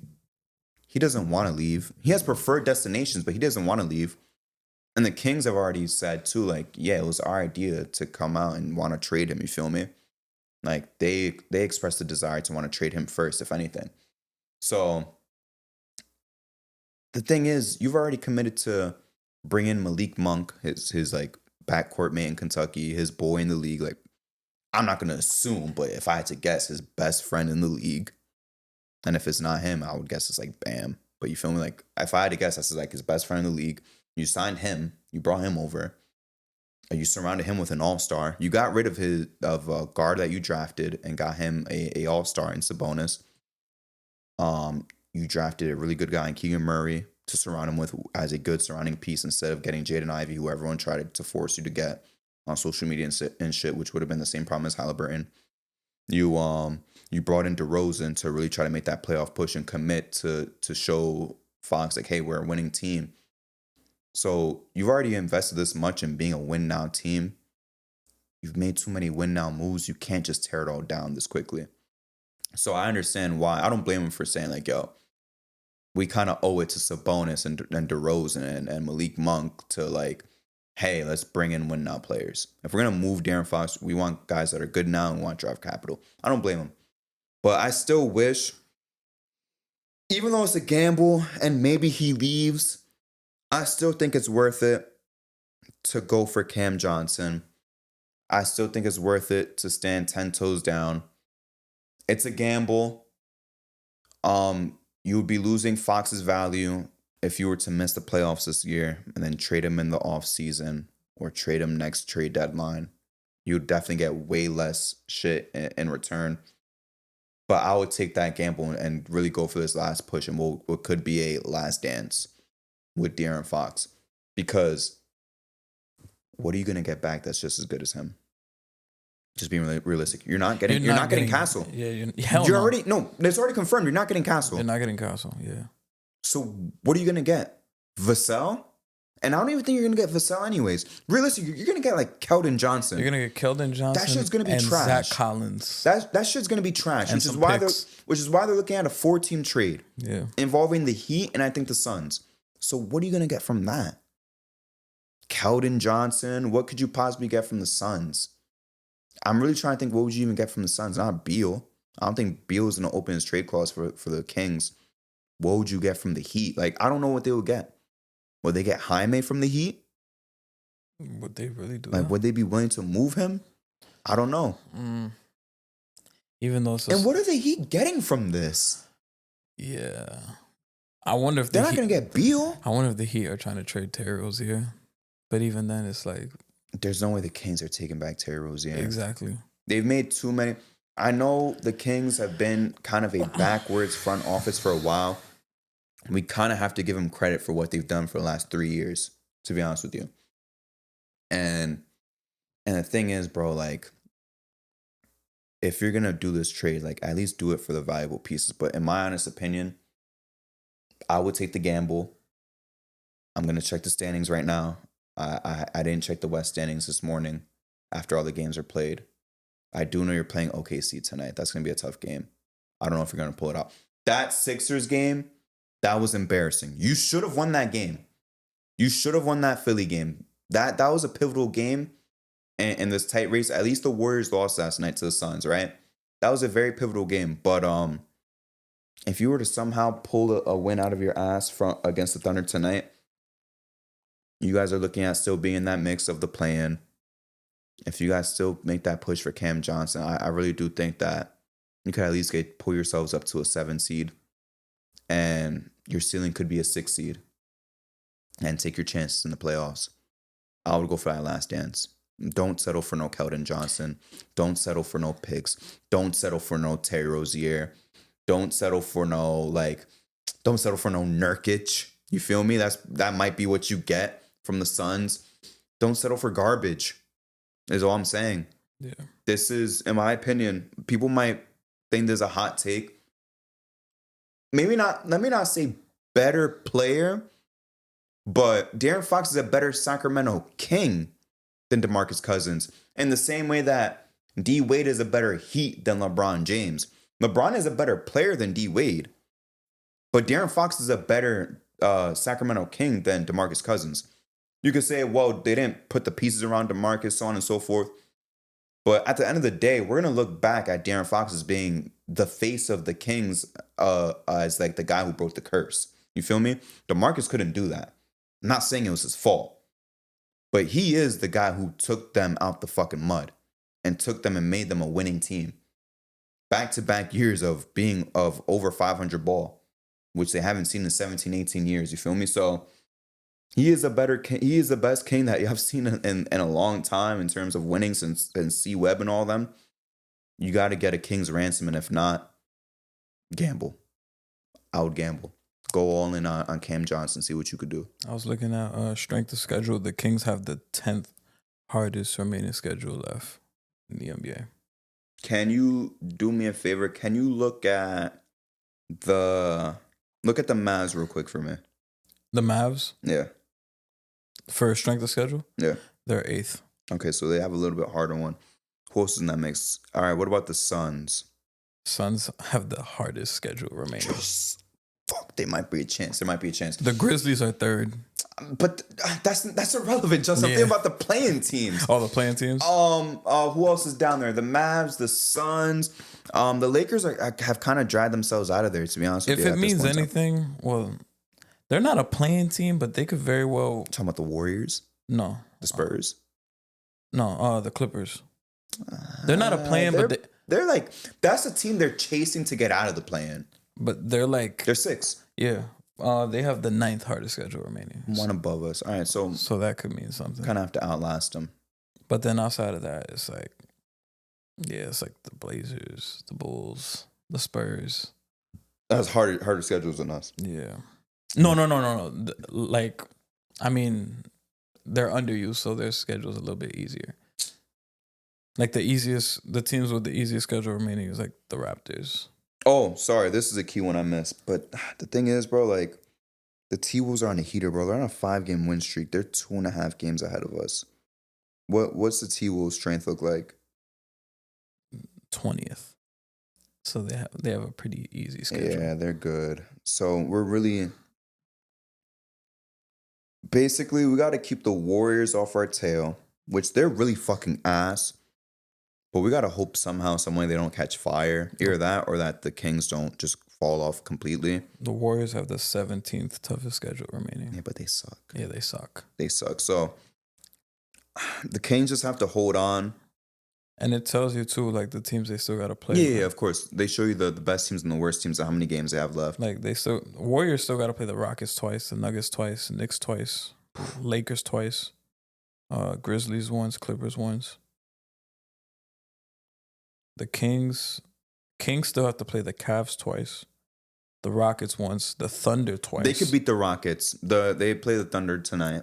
The Knicks once, Celtics once, Grizzlies once. They could beat the Grizzlies. The Knicks, no, they're not going to beat the Knicks. You fucking fried them. That's what I'm saying. That was a tough game for me to watch. So I was like, I was loving every second. No, because I was like, the Knicks are my number 1 team.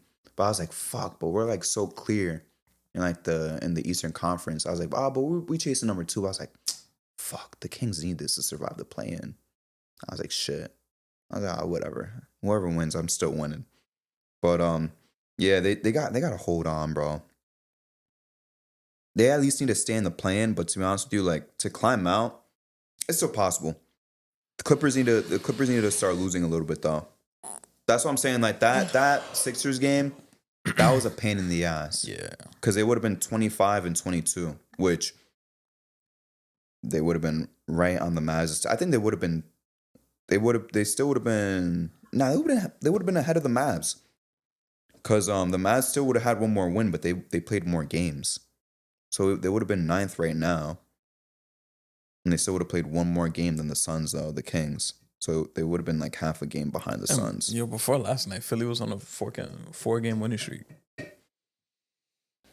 Shit, man. Stressful to be a Kings fan, bro. Very stressful. Yeah. What do you think they should do? You think just trade D Fox? You think hold on to him? Because I know you said rebuild. We already know from them that's out of the question. They're not going to just trade Sabonis, trade DeRozan, trade Fox. So would you just hold on to Fox, gamble, see what y'all do in the play-in, playoffs, and all that shit? or you're just gonna try to recuperate, trade Fox, see what pieces you get, and see what you do in this playoffs? It's weird because I see it from both sides because it's like I feel like De'Aaron Fox's team wouldn't put that out unless it's like everybody's kind of like in agreement. And I was reading somewhere where he'll actually make more money if he's traded this season and he signs with that new team this summer. Yeah. So it would actually benefit De'Aaron Fox to do that. And with the Kings wanting to do that too, it's like I could see a situation where it happens, but what also pushes me back is like these reports coming out so soon because these reports came out like Monday, Tuesday, Yeah. and trade deadline is less than a week away. This Thursday coming up, so for them to like see every possible package and like what could benefit the team, what could possibly benefit De'Aaron Fox, to figure everything out and take all those calls in a short amount of time. I don't know if it's gonna happen on Thursday. I think if I don't, this isn't a Jimmy Butler situation, but like I think you just have to come to both parties and like come to an agreement between the two of y'all and just ride out the rest of the season. Cause this season isn't like a fucking dumpster fire. It's not. Like you could still make the play-in and make a push. If this was like a Pelican situation, then you would probably have to lean more towards trading De'Aaron Fox and seeing what you could get back. The one thing with the Kings though, is like even if you were to blow everything up, it's tough, bro, because it took y'all that fucking long to make the playoffs the first time. So for y'all to blow up and like try to rebuild and do it again, it's tough because it's not no walk in the park. Like you're gonna have to really, especially if you're trying to get draft capital, you still have to go out and do the scouting, make the right picks. No more drafting fucking 3 point guards or keep drafting point guards when you have a franchise point guard on your team. Like you can't be doing shit like that anymore. Like drafting Davion Mitchell the year after you drafted Tyrese Halliburton, and then motherfuckers were like damn near peer pressuring y'all to draft Jaden Ivey, but y'all had to fucking shake out of it, which I'm so glad y'all did. But there's no guarantee if y'all rebuild it's gonna be sunshine and roses after. You still have to go out and do the work. I feel like in this point in time, you probably just have to talk to Fox and his team and just see what the best option is. Because right now they're not like in the fucking gutter. So I think it'll probably be best to just stand pat right now. Bro, these fanspo trades are so bad. I was looking at some trades to try to read them out to you. They're so fucking bad, bro. They're so garbage. I don't doubt it. I was really looking for some good mock Fox trades. They're all terrible, bro. It's bad, like really bad. I saw one involving Kevin Durant. I'm like, why the fuck would he be moving? How the fuck did Jaron McCain make the Rising Stars game? I don't care about that shit. I didn't even want to comment on that. I'm not gonna comment on the dunk contest. Shout out Caitlin Clark declining the invitation though. You know, it'd be really gangster though too, if she was to invite Steph to come to the WNBA All-Star game and be like, all right, meet me here. That would be so gangster. That would be fine. And he actually pulls up too. Man. Fuck it. Yo, the worst thing that anyone could do is say no. Yeah. To be honest with you. And you got that poll anyways. He'll probably say yes. I'm guessing games played doesn't matter for Rising Stars. He's going to get replaced anyways. He hasn't played since November. Yeah. Like, come on, bro. We knew he wasn't going to play. It's not like he got hurt last week. We knew he wasn't going to play. And I still don't understand, bro, the thing with Wemby. Like, what team is he on? He's on the sophomore team. If they win, that's tough. Does he get to just choose? Like, just bring back rookie versus all-star, bro. Rookie versus sophomore, bro. I feel like this all-star game, even though we haven't seen the format yet, this might have the potential to be like one of the most garbage ones. I mean, we say that every year. I think the weekend's gonna be ass. I mean, no, not. Weekend. No, the weekend. Saying, I'm just saying the game I'm itself. saying I'm Oh, saying weekend. weekend, yeah. I'm saying weekend. Shout out Mac McClung. Mac McClung 3-peat? I mean, maybe that would be the highlight. Just seeing him. No disrespect to all the other guys. I hope my boy Lil Boozy Vert goes off. I'm kind of rooting for him to win, but it's probably just gonna be Mac McClung again. Yo, when they put up the motherfuckers doing the dunk contest, somebody was like, "Thanks, LeBron. You're the reason why it's like this." I don't even want to get in. I don't even want to get into that. Yeah, because we did that shit last year. I'm like, we don't got to do that shit again. We're not gonna do that shit, bro. I'm tired of that. Yeah, I'm tired of that shit. They're like, "Thanks, LeBron. This is because of you." Nah, it is funny when you see fucking like, no disrespect, but like when you see fucking Andre Jackson in there. Wait, did you see his dunk attempt last night? Nah. That he missed. Nah, I didn't see it. One of the top posts on Reddit for like the NBA subreddit was like, and because they'll put like, sometimes they'll put like a bait, like a clickbait poster, like Andre Jackson shows off highlight dunk in preparation for the dunk contest. It was him on a fast break. I was really about to see if he was going to do a windmill. He like a mini windmill. He fucking missed, bro. He missed that shit bad. I was like, oh, it's man. like the only positive you get from the dunk contest is like maybe you get a contract out of it. That's what happened with Derrick Jones Jr. Yeah. Because I didn't know who the fuck he was Me neither. prior to. They're like, we're gonna bring this G Leaguer, and then shit. Now he's an actual NBA player. What do you think is worse, the quality of players that's in it, or when we had the team dunk contest? That team dunk contest was ass. That but shit at is least the worst we had of all like time. actual like we had John Wall, Paul George. We had some hoopers, but that shit was terrible. Damian Lillard. I love Damian Lillard, but when they put him in, crazy, bro. He used to be a dunker. Nah, but bro, he was a dunker, but like a lot of his dunks was like, it was like some aggressive rim grazers. That's crazy, bro. Like, I feel like if you told people like today that's just started watching ball, like even in the last 5 years, like, yo, Dame used to be a dunker, like they probably wouldn't believe you. Same thing with CP. If you told people that CP used to dunk on motherfuckers like 20 years ago, that he used to dunk on people, they would be like, what are you talking about? Yeah, but yeah, even CP is like, CP hasn't he used dunked to dunk on people. But CP hasn't dunked on people in like 18 years, bro. But he's not no dunk contest. I don't know. I'm not saying CP3 should be in dunk contests ever, but CP3 like 18 years ago would dunk on people. I don't know if you've ever seen it, but if you haven't, you should go look it up. Paul Pierce in the McDonald's All-American Dunk Contest. Nah. That shit is so funny. It's bad? Hell yeah. He got the Jerry curl and everything.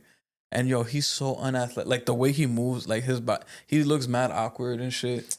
That's been him his whole career. He's always looked kind of awkward and unorthodox. But it's even worse in high school. That shit was so funny, bro.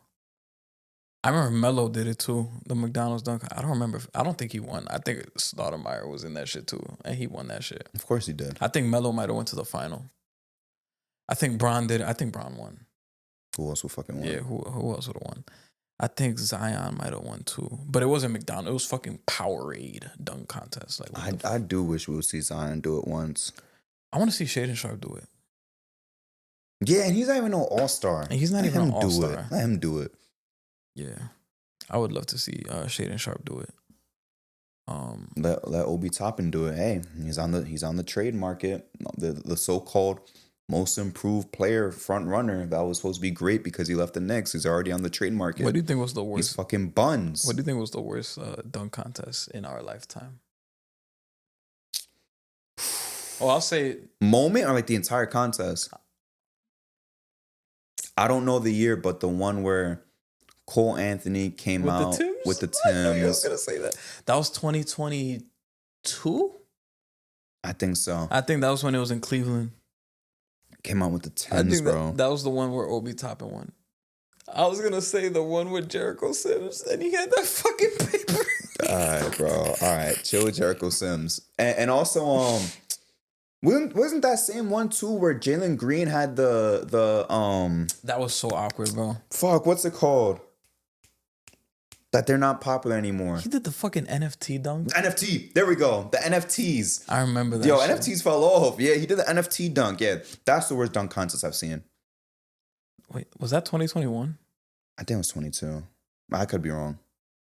One that I thought was going to be cool, that had potential, but it didn't work out, was John Collins over the plane. I thought that shit was gonna be cool. That was the one in Charlotte, right? Yeah, I thought that one was gonna be cool. It just didn't work out.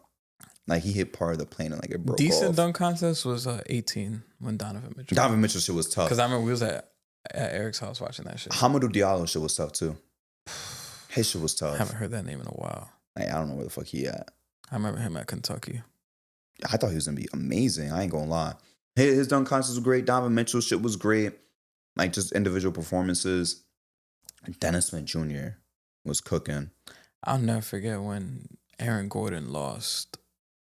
The second time? Nah, that contest when he jumped over Taco, that was a decent dunk contest. That one was decent. Where he got robbed by D-Wade. Yeah, and then he made the diss track about D-Wade. And he said he'll never do it again. Yeah. But you know what was even funnier than that? That was a trash dunk I think that was contest. the one in Chicago. You know what was trash? Speaking of Aaron Gordon, where he tried to win it after when Zach LaVine stopped doing it. And he tried to do the drone dunk, and that shit kept failing. Oh, the 2017 one? That shit was so Wasn't that the ass. one where he said, "Oh, I had a fucked up foot"? Yeah, he said he was doing it hurt. I'm like, bro, why you doing a dunk contest hurt? You really care that much? Yeah, Like, come on, bro. I think that was the year. I think Glenn Robinson won that year. Yes, Glenn Robinson the third. He was on the Pacers. Yeah, He got an amethyst card for that. he might have been on the Pacers G League. I think he was Pacers stamp. I don't. Am I wrong? He might have been Pacers stamp. I feel like he was on the G League, and then after that, he was on the The Mad Ants. Yes, and then I think after All-Star Weekend, he was on the Pacers because I think he hit like a game winner. Like, Shout out to the Mad Ants. yeah, Did they announce 3-point yet or no? I don't think so. I don't know why that hasn't come out yet. They haven't announced 3-point. They haven't announced. Do they still do a skills challenge? They haven't announced that, bro. They've changed the skills challenge so much. I wish they just brought back the regular one. You remember the Shooting Stars one? That shit was garbage. one player, one legend, one WNBA player. That shit was garbage. That shit was trash. I remember it was like Team Bosch. Who else had a team? A couple people had teams. I barely remember it. That shit was garbage. I do remember Team Bosch though. I just want rookie versus sophomore. To be honest, that's what I want the most. World versus America was kind of cool. I never liked it. It was okay, but just bring back rookies versus sophomores. And even if you don't bring back rookie versus sophomore, I think it's dope too if you just get a pool of the best sophomores and the best rookies, and you just do a draft. Mm-mm. You don't like that? I don't like that. I don't like the team Chuck team. I didn't mind that. I just like straight up rookies and straight up sophomores. Oh yeah, I would love that. Just for pride. Just do rookie versus sophomore. Everybody wears their team jersey. Yeah, home and away. Yeah, we straight. Or even if you got to make a special one. I don't even mind if you got to make a special one. Just for the occasion. I don't give a fuck. Just do it where it's just the rookies and the sophomores. Like yeah. the Shaq and Chuck shit at this point in time, with how fucked up they've made that game and that concept, like I would take that at this point in time. Yeah. Like it was okay. To be honest with you, I even prefer World versus USA over that, to be honest with you. Nah. But pure rookie versus sophomore, that is the best version of the game. They need to bring that shit back for the pride, just the general pride, bro. World versus USA now might be better just because like all the international talent we had. But like, you didn't think the Luka versus like the Trey shit was tough?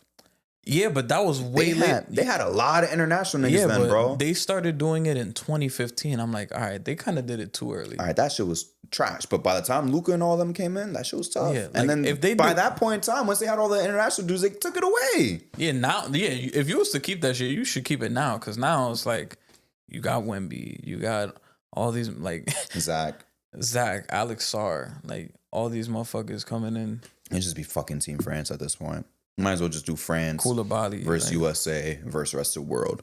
3 different teams. Because France just has its own team in the NBA at this point. Yo, imagine rookie versus sophomore versus France. Have Yabu. Oh, nah, that would actually be fire if they did rookie versus sophomore versus world. That'd be tough. That would be tough. But wait, nah, hold up. What do you mean by versus world? Like the international, like first, second year players. Oh, I'm about to say, what, Jokic is hooping on these niggas? No. Because you know how they did. The last couple years they've been doing Rising Stars, where it's like, I hate it. It's like 3 teams. I hate it. I think if they're gonna do 3 teams, they should do rookie, sophomore, and then the first, second year international players. I hate it. I think that'll be fire. I hate it. And bring back the regular skills challenge. Straight point guards.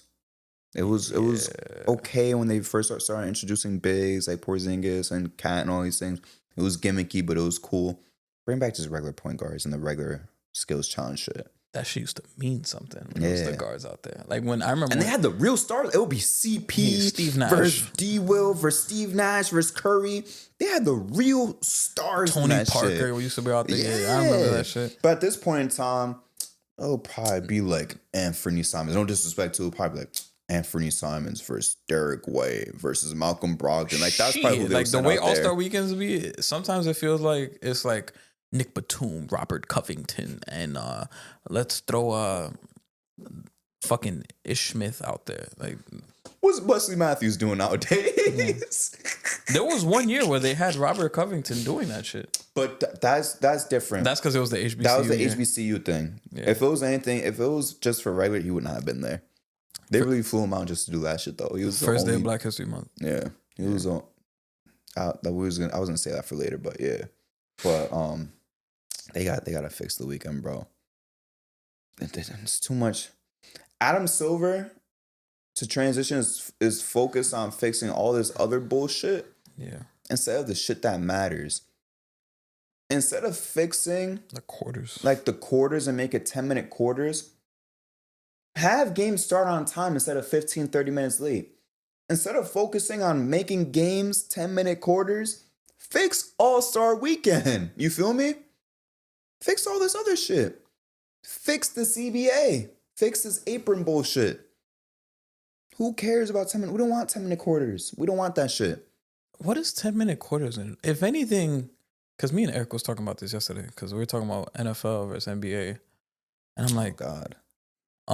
But I'm like, bro, just start the pregame show and all that shit a little bit earlier. Because I'm tired of a game says 7:30 it starts and it don't really start till like 7:45. Yeah. And the resolution for that is just start a little bit earlier. Do the national anthem a little bit earlier. Do the ESPN countdown slightly earlier. Just have it timed to where it starts at the exact time. Because NFL, Sunday Night Football, it says 8:20. That shit, them motherfuckers is kicking the ball at 8:20. Like, I'd be tired of like a game says 7:30. It's 7:30 and it's like, and get rid of some of those commercials. I don't know if you noticed, but those halftime commercials would be like, it would be commercial for a while and then it'll come back real quick and it'll be like, yeah, James Harden's tying his shoe right now. He getting ready to go hoop. Let's see if he gets revenge on this team. And then it just fades to black and it goes back to commercial. I'm like, what the fuck was the point of that? I don't see that because I have illegal streams. I don't get those.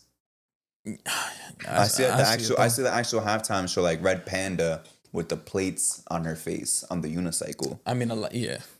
But I was watching the other night. I think it was the Cavs Hawks game. It was halftime and then it was commercials and then they came back real quick and it was like, oh, my pick for the 9:00 game is this guy over rebounds, this guy under. And then it was like, Kenny, what's your picks? It was like, oh, I got this guy over, this guy under, and I got this shit. And then Ernie was like, all right, we'll be back. And it'll fade to black. And then back to commercials. I'm like, what the fuck was the point of that? I'm like, yo, they just gotta be more like strict with the timing. Like, and Countdown is already on some bullshit where it's like, you only have like 5 minutes to talk. Even though I'm not big on college football, like I'll catch the rare South Carolina Gamecock game. Like the one thing I respect about college basketball is like if it'll say like 4:08 or like 3:31, like a random ass time, fucking 5:13. It'll have the random times, but it'll start on that random ass time for whatever reason. And the games go by faster. For them to commit to a random time, like that random, like, oh, this game is going to start at 7:47. But the NBA, but the NBA can't commit to standard times, standard deviations of 15 of 7, 7:15, 7:30, 7:45, 8. You can't commit to that, but college can commit to any fucking time that they want is ridiculous to me. That's so stupid. How's you can't commit to 7:30? Yeah, I've seen college games that started like 9:39. Like, You can't commit to 8 o'clock on the dot for a primetime Lakers versus Celtics game. But you're telling me I could watch fucking Utah versus Oregon at 7:09. Why? On the dot, they're going to tip off. But I can't watch Lakers Celtics at 8. I got to wait till 8:11. At that point, say the game starts at 8:11 then. yeah, Duke and UNC play tonight at 6:30, and the Knicks and Lakers play at 8:30. I'm confident I could probably watch that Duke and UNC game before that Knicks game starts. 100%. And I bet you that Knicks game is probably going to start like at 8:39, 8:41. It's going to be like something 8:42. It's finally going to tip off. It's going to take at least 10 minutes for the game to start. Yeah. Like, there's a lot of shit for them to actually fix. I feel like they're more so like fixated on fixing bullshit before the real issues. And yeah. how do you feel about like the kickoff rule, for example? Because I was about to talk about a couple of different leagues, right? The kickoff rule, Yeah. or like how you have to like wait till he catches the ball to finally. Like the new shit that they put this year. I mean, it was whatever. Yeah. It was cool. Like they added it to potentially get more like kickoff returns. And I saw a stat where like shit went up like 57% or some shit. But it's cool. It doesn't like, I don't think it hurts or makes a big ass difference. A good idea though. But yeah, it was cool. What about overtime? 2 teams get to touch the fucking ball. I think that was a good rule. That's a good fucking idea. Even though it took a long time for them to do it. I don't know why. I don't know why it took so long, to be honest with you. Because college did it always. Yeah, but there's so many instances, specifically in the playoffs, where they should have been done that. Yeah. The one that's the craziest one to me, to be honest with you, I know you fuck with Josh Allen, but I can't believe it took the Josh Allen playoff loss for him to do that shit. When that shit happened to Aaron Rodgers years ago, where he got fucking robbed. Yeah. And he didn't even get to touch the ball in OT. So I don't know why it took that long, but at least they committed to fixing that shit. Baseball, they find out, damn, no one's watching the game. These games are going as long as 4 hours. Let's put the pitching clock. That was one of the greatest things people at the start, true baseball heads were like, this shit sucks. Viewership went up. It's skyrocketed. Baseball is more popular now than it has been in a long ass time. In like 20 years. What happened 20 years ago? Guys were still on steroids hitting 70 home runs. And I remember before I was like, yo, if they added like a pitch clock, that would be fire. Yeah. Like before they even did it. And they finally did it. I'm like, yo, this is one of the best rules they ever made. They did it. Games now on average are 2 hours and 20 minutes, 2 hours and 30 minutes. Some games are as quick as 2 hours and 9 minutes. Great ass rule. The extra innings rule, the run on seconds. Some people like it, some people don't. When did they start that?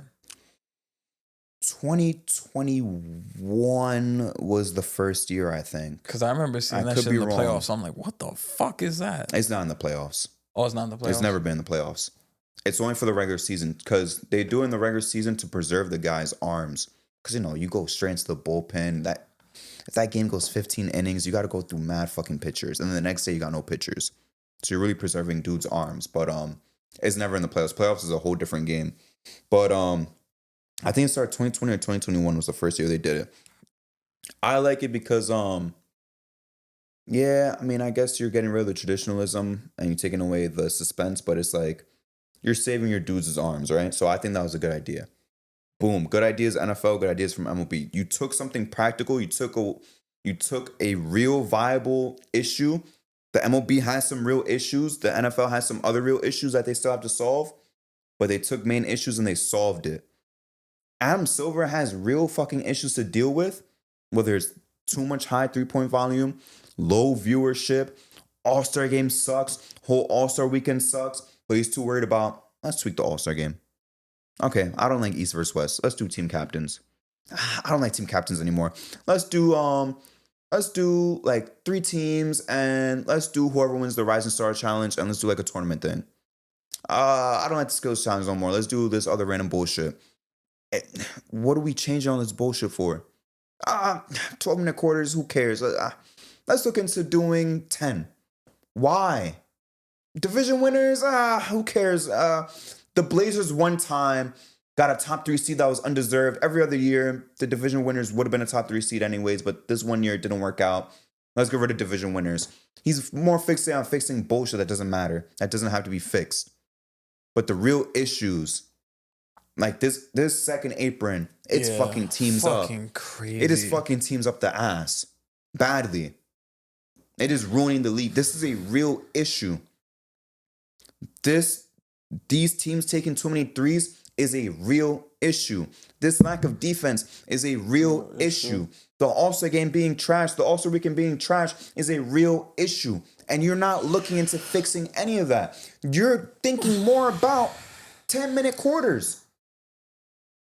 At this point, I would at least, if you're going to ignore all the other problems, I would at least want you to look into adding 2 more teams. Yeah. Before you even think about rule changes. I think the one rule that I fuck with so far is the 65 game rule. I don't like it. You don't like it? I don't think there's any reason to shorten games. I don't think so. Because these guys are already taking games off anyways. It's going to be a slippery slope. How long until guys say in like 15, 20 years, oh, well, 65 games is still too long. I still want to rest. I still want to take 10 games off. I'm not saying short. Oh, the minimum. The minimum. Oh, okay. Yeah, that I fuck with. I fuck with that. I thought you were talking about him thinking about shortening the season. Because he's talked about that too. He thinks about shortening the season too. I think 82 is perfect. He thinks about shortening the season. Another bullshit idea. Why don't you think about shortening the season? He's thought about that. Yeah. So like that's also bullshit. I do like that though. The minimum to qualify for awards, yes, you're incentivizing players to play more. That's a good idea. That's one of his rare good ideas. But like most of his ideas that he's coming up with have been terrible. Straight up garbage.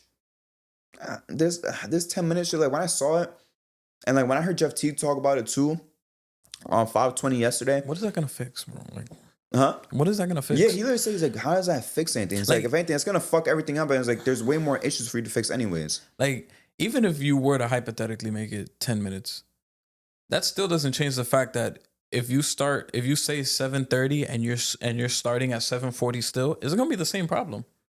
Just the game is 2 minutes shorter. Yeah. But it's gonna feel the same because of all the stoppages, the reviews, the challenges, the timeouts. It's still gonna feel the same regardless. So it'll make no sense. It's really the stoppages, like you said, that fuck up the flow of the game. Yeah, that's really it. Because like, those last 3 minutes take 30 minutes. Yeah. I'm being hyperbolic, but that's what it feels like. Some nights it really do. Yeah, like it takes a long time. It feels like a slug to get through that shit. Yeah, especially those West Coast games. Even if they start like at 9, I don't get to finish them because I gotta go to sleep and I have work in the morning. And because of those late quarters, those fourth quarters, I already know like, yo, I'm not gonna finish this game because I know it's gonna take fucking 15, 20 minutes for these last 5 minutes to finish. It's bullshit. Yeah, it's terrible to get through it. So that is a real problem for you to solve. That's a real problem for you to actually think about fixing. 10-minute quarter is not going to do nothing at all. Yeah. What is 10 minutes going to do? It's going to be the same. That's not going to help viewership. It's going to be the same shit. It's just going to fuck up records too. Same thing with shortening games. That's going to fuck up records forever. What's the point of it? No one's ever going to catch LeBron. It's like Adam Silver's just playing like my league and just changing the rules. Yeah, that's what I be doing. Bro, 10-minute quarters, you think no one's going to catch Bron now? No one will ever catch LeBron. 10-minute quarters. Shortening games by 10 games, let's say, no one will ever catch LeBron. Nobody's ever. I'm telling you, nobody will ever catch him. For like, I'm not even saying for the rest of our lives, ever in history, no one will catch him. I promise you that.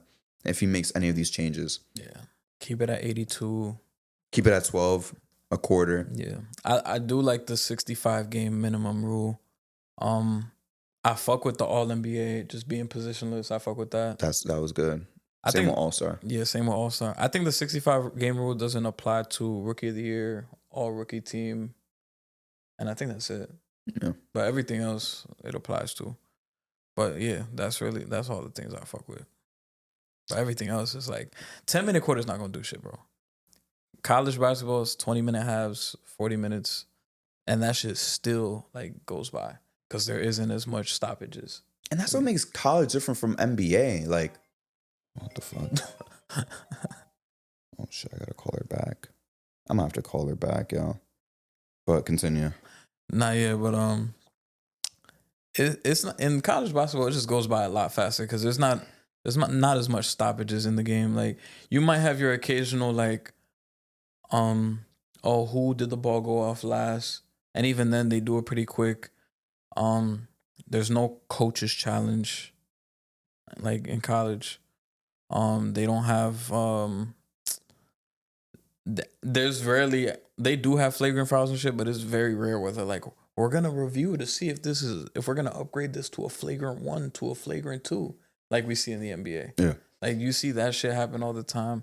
That's not necessarily the case in college basketball, and there's not so many like fucking timeouts. Sometimes in my head when I'm watching NBA, I'm like, yo, I feel like they just called the timeout just to show this commercial.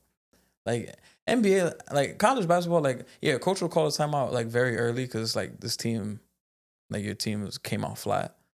But a lot of the times it's like a lot of good teams playing against like shitty out of conference teams. So it's like a coach is gonna be like, yeah, I'm gonna call this one timeout because we came out like garbage, but there's nothing really else I could do. I can't make adjustments because this team is just way better. So we're just gonna have to ride the wave, and that's just gonna be a continuation of, because the other team's not gonna make no fucking run. I'm sorry about that. That was my work phone. Oh, I guess somebody's having a problem. I'm gonna have to talk to him a little bit later. But yeah, I think Adam Silver thinks too much about fixing too much shit. There's sometimes that you have your hands too much on some shit. Sometimes you just gotta take your hands off. You feel me? yeah, You don't gotta do too much, brother. yeah, You're good. Fix what you gotta fix. Leave everything else alone. 12 minutes is fine. No one's complaining about the amount of quarters. We're complaining about stoppages. And you just said we're complaining about constant reviews. We understand, and I feel like too, this is kind of the dual-edged sword, right? We complain about in the past, like, oh my God, so much human error from the refs. These shits need to be reviewed. We need challenges. Right now that we bring in challenges, I think we should have seen this coming. So I kind of do feel like we kind of put ourselves in this position, but now it kind of feels like a little bit too much. yeah. I think you just have to start little by little. The second apron shit is like, that shit sucks. Because the second apron started, the beginning of last season, right? Yes. Yeah. So, and it sucks because some teams didn't even see it coming. Like, the Nuggets, unfortunately, got destroyed. The Timberwolves, if they saw that shit coming, they might think twice about that Rudy trade. And then some teams now really have to prepare for, like, they have to work around the second apron. Like, the Knicks have done a good job doing that. And we see what other teams, like, the Timberwolves had to let go of Cat because of it. So it Your sucks. franchise star. Yeah. Let's be And real. it's going to suck when Adam Silver's like, you know what? Let's get rid of this rule. And now all these teams are like, what the fuck? Like, like they're going to be so tight. I'm not gonna lie, they're gonna be pissed. Timberwolves and Nuggets will be. Yeah, I'm about to say Nuggets are gonna be pissed too, even though they're doing fine now. But they're gonna be pissed too because, like, yo, we would have been a dynasty if we didn't let go of our guys. I'd be thinking about that team, that 2023 Nuggets team. I'm like, wow, this team was fucking great. Like Bruce Brown and KCP. KCP, if they don't respect to Bruce Brown too, but I think even if you just kept just one of them and preferably KCP, I don't think anyone's stopping them. Yeah, Glaze aside. I'm like, damn, I can't believe they had both these motherfuckers. And Bruce Brown got fucking paid after that. Yo. Shit, I'll take it a step further. I remember when these motherfuckers had Jeremy Grant. That team was crazy too. I remember when Gary and this is where I had like a Jokic debate with some dude. I was like, bro, this man had Gary Harris looking like a two-way demon. And I was like, no disrespect to Gary Harris, but he has not been close to the same since then. Yeah. I was like, same thing with Monte Morris. Monte Morris looked like the biggest gem of a bench point guard when he was with Jokic. He looked like a steal. What has he been doing since then? Respectfully. He went to the Wizards. He was kind of cool. He's on the Suns now. I mean, kind of irrelevant since he left Jokic. He's able to elevate everybody that's around him. Yeah. So if he kept all his guys, and if it wasn't for his second apron shit, I really do think they would have been a dynasty.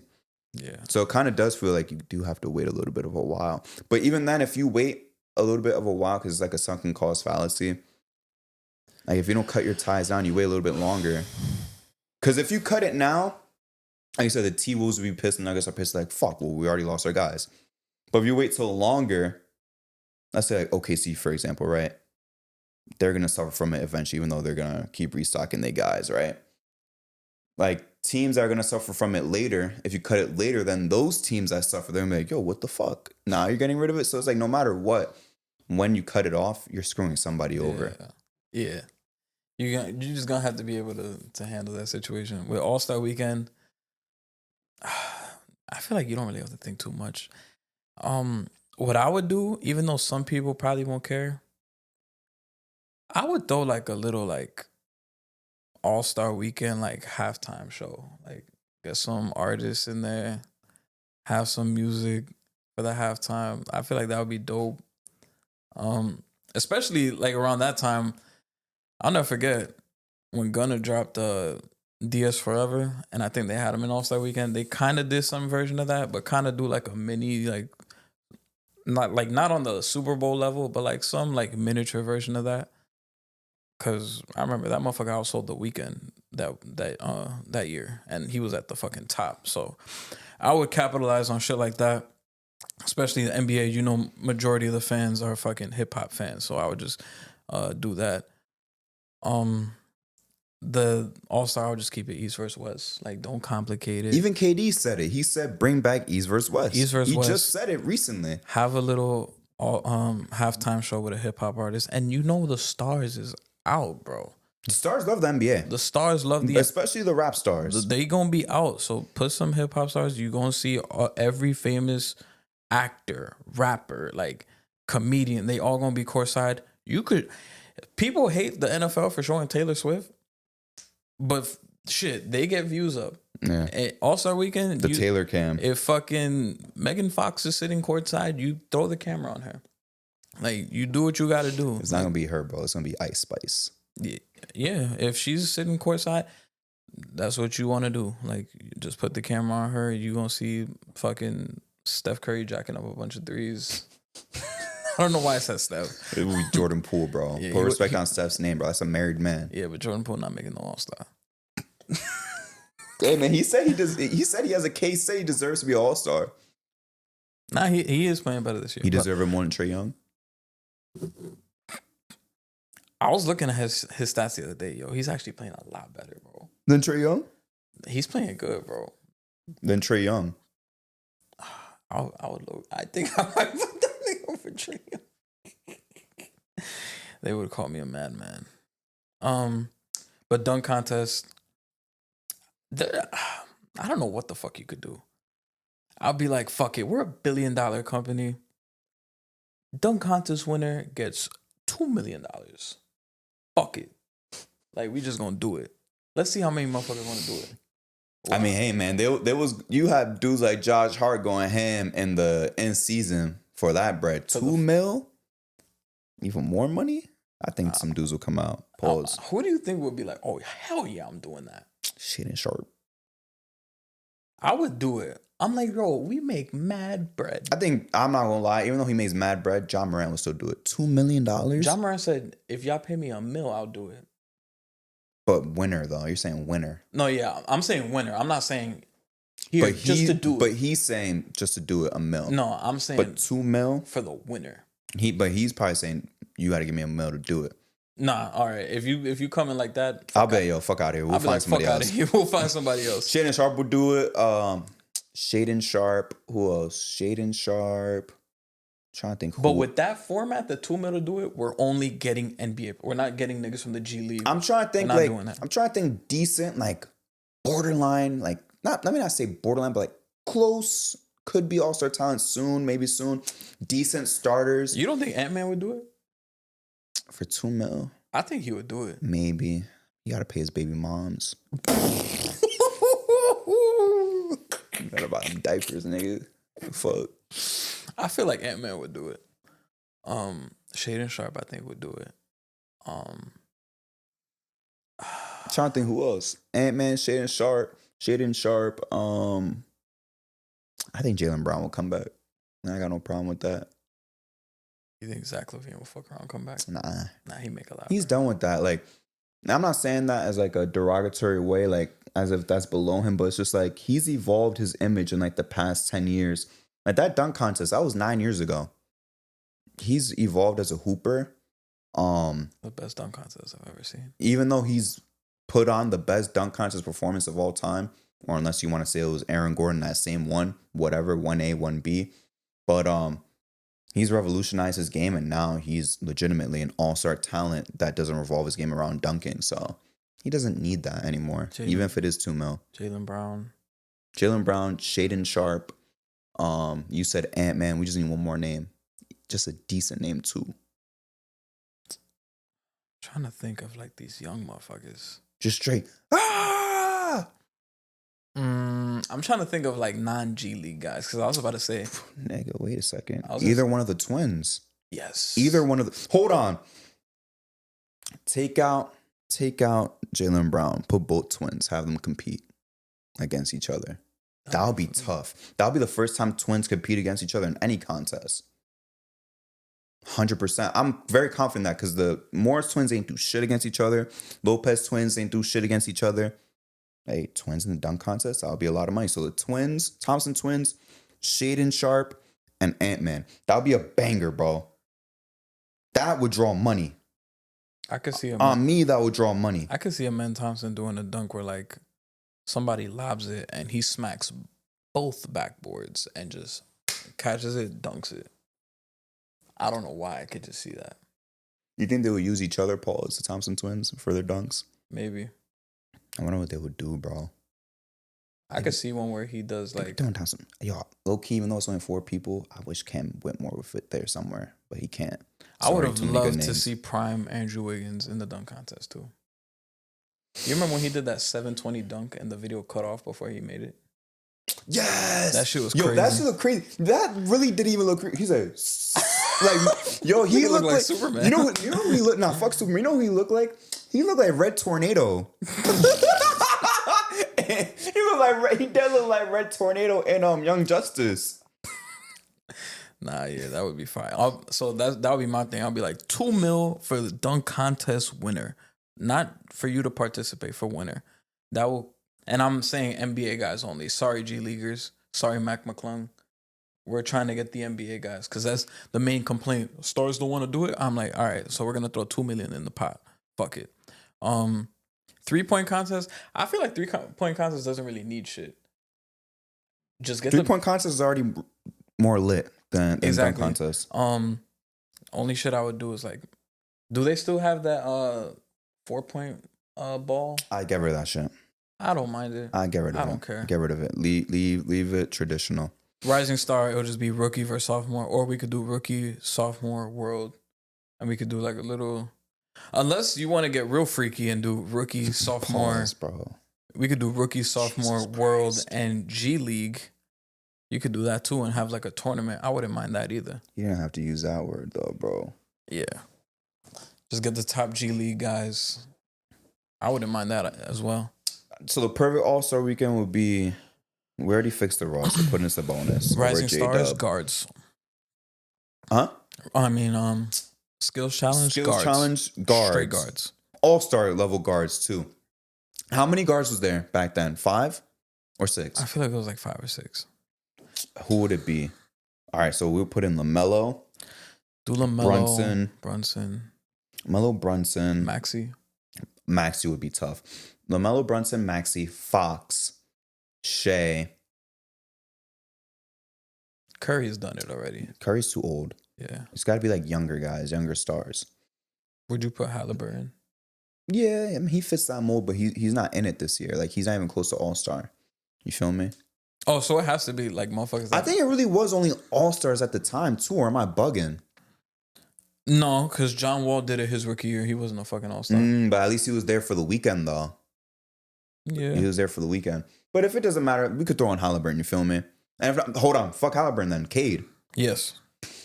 Dunk contest said the twins, Ant, Shaden Sharp, and 3-point contest. You always have to throw in Steph in there. Fuck it. Who else would we throw in there? How many guys is in the 3-point contest? Maybe like 6 or 8. Yeah, it's usually like 8. I'm trying to look at past skills challenges. Damn, when did they start fucking it up? So 2014. Porzingis was in 16. Oh, look, like we said, as soon as Adam Silver took over, he fucked the whole shit up. Because 2013, it was Drew Holiday, Brandon Knight, Damian Lillard, Jeremy Lin, Tony Parker, Jeff Teague. The year after, 2014, it was DeMar DeRozan, Giannis, Michael Carter-Williams, Victor Oladipo, Reggie Jackson, Goran Dragic, Damian Lillard, Trey Brown. That's not that bad.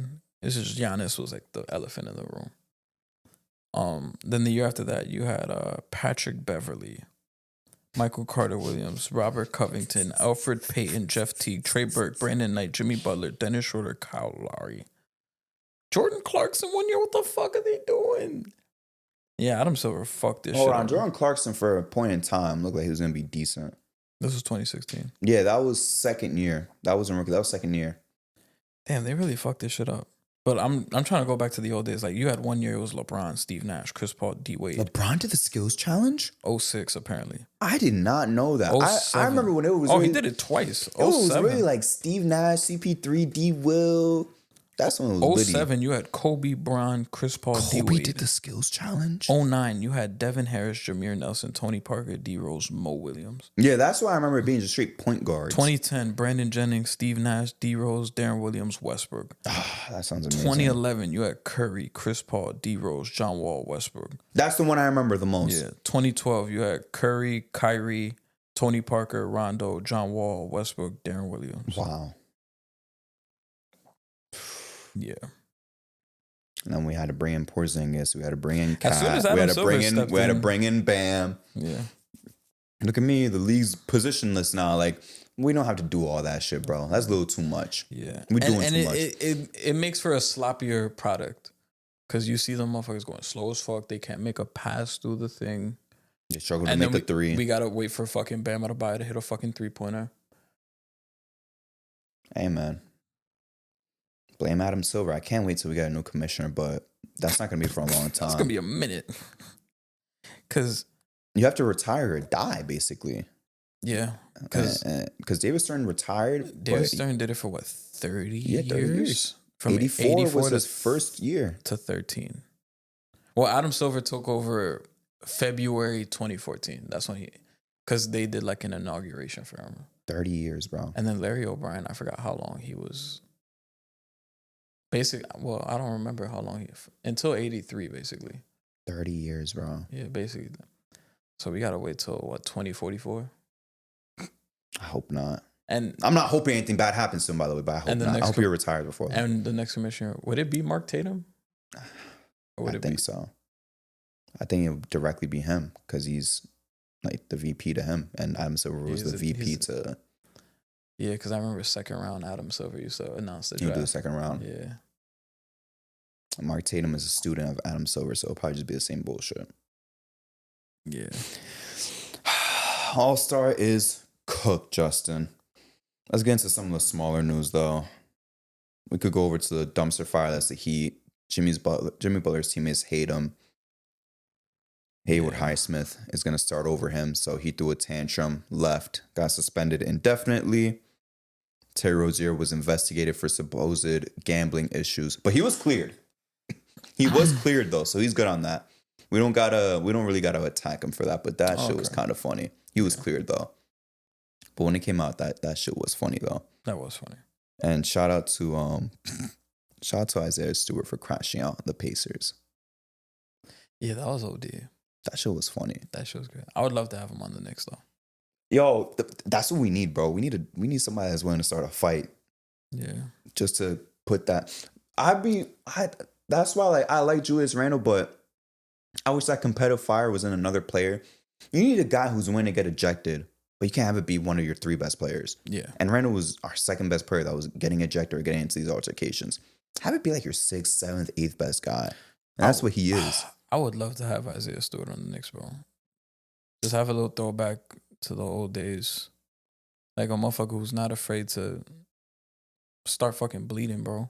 Yo, that shit is so funny. The first time they played the Pacers, he's like, you fucking play with Legos. That shit was funny. That was hilarious. He said, you play with fucking Legos.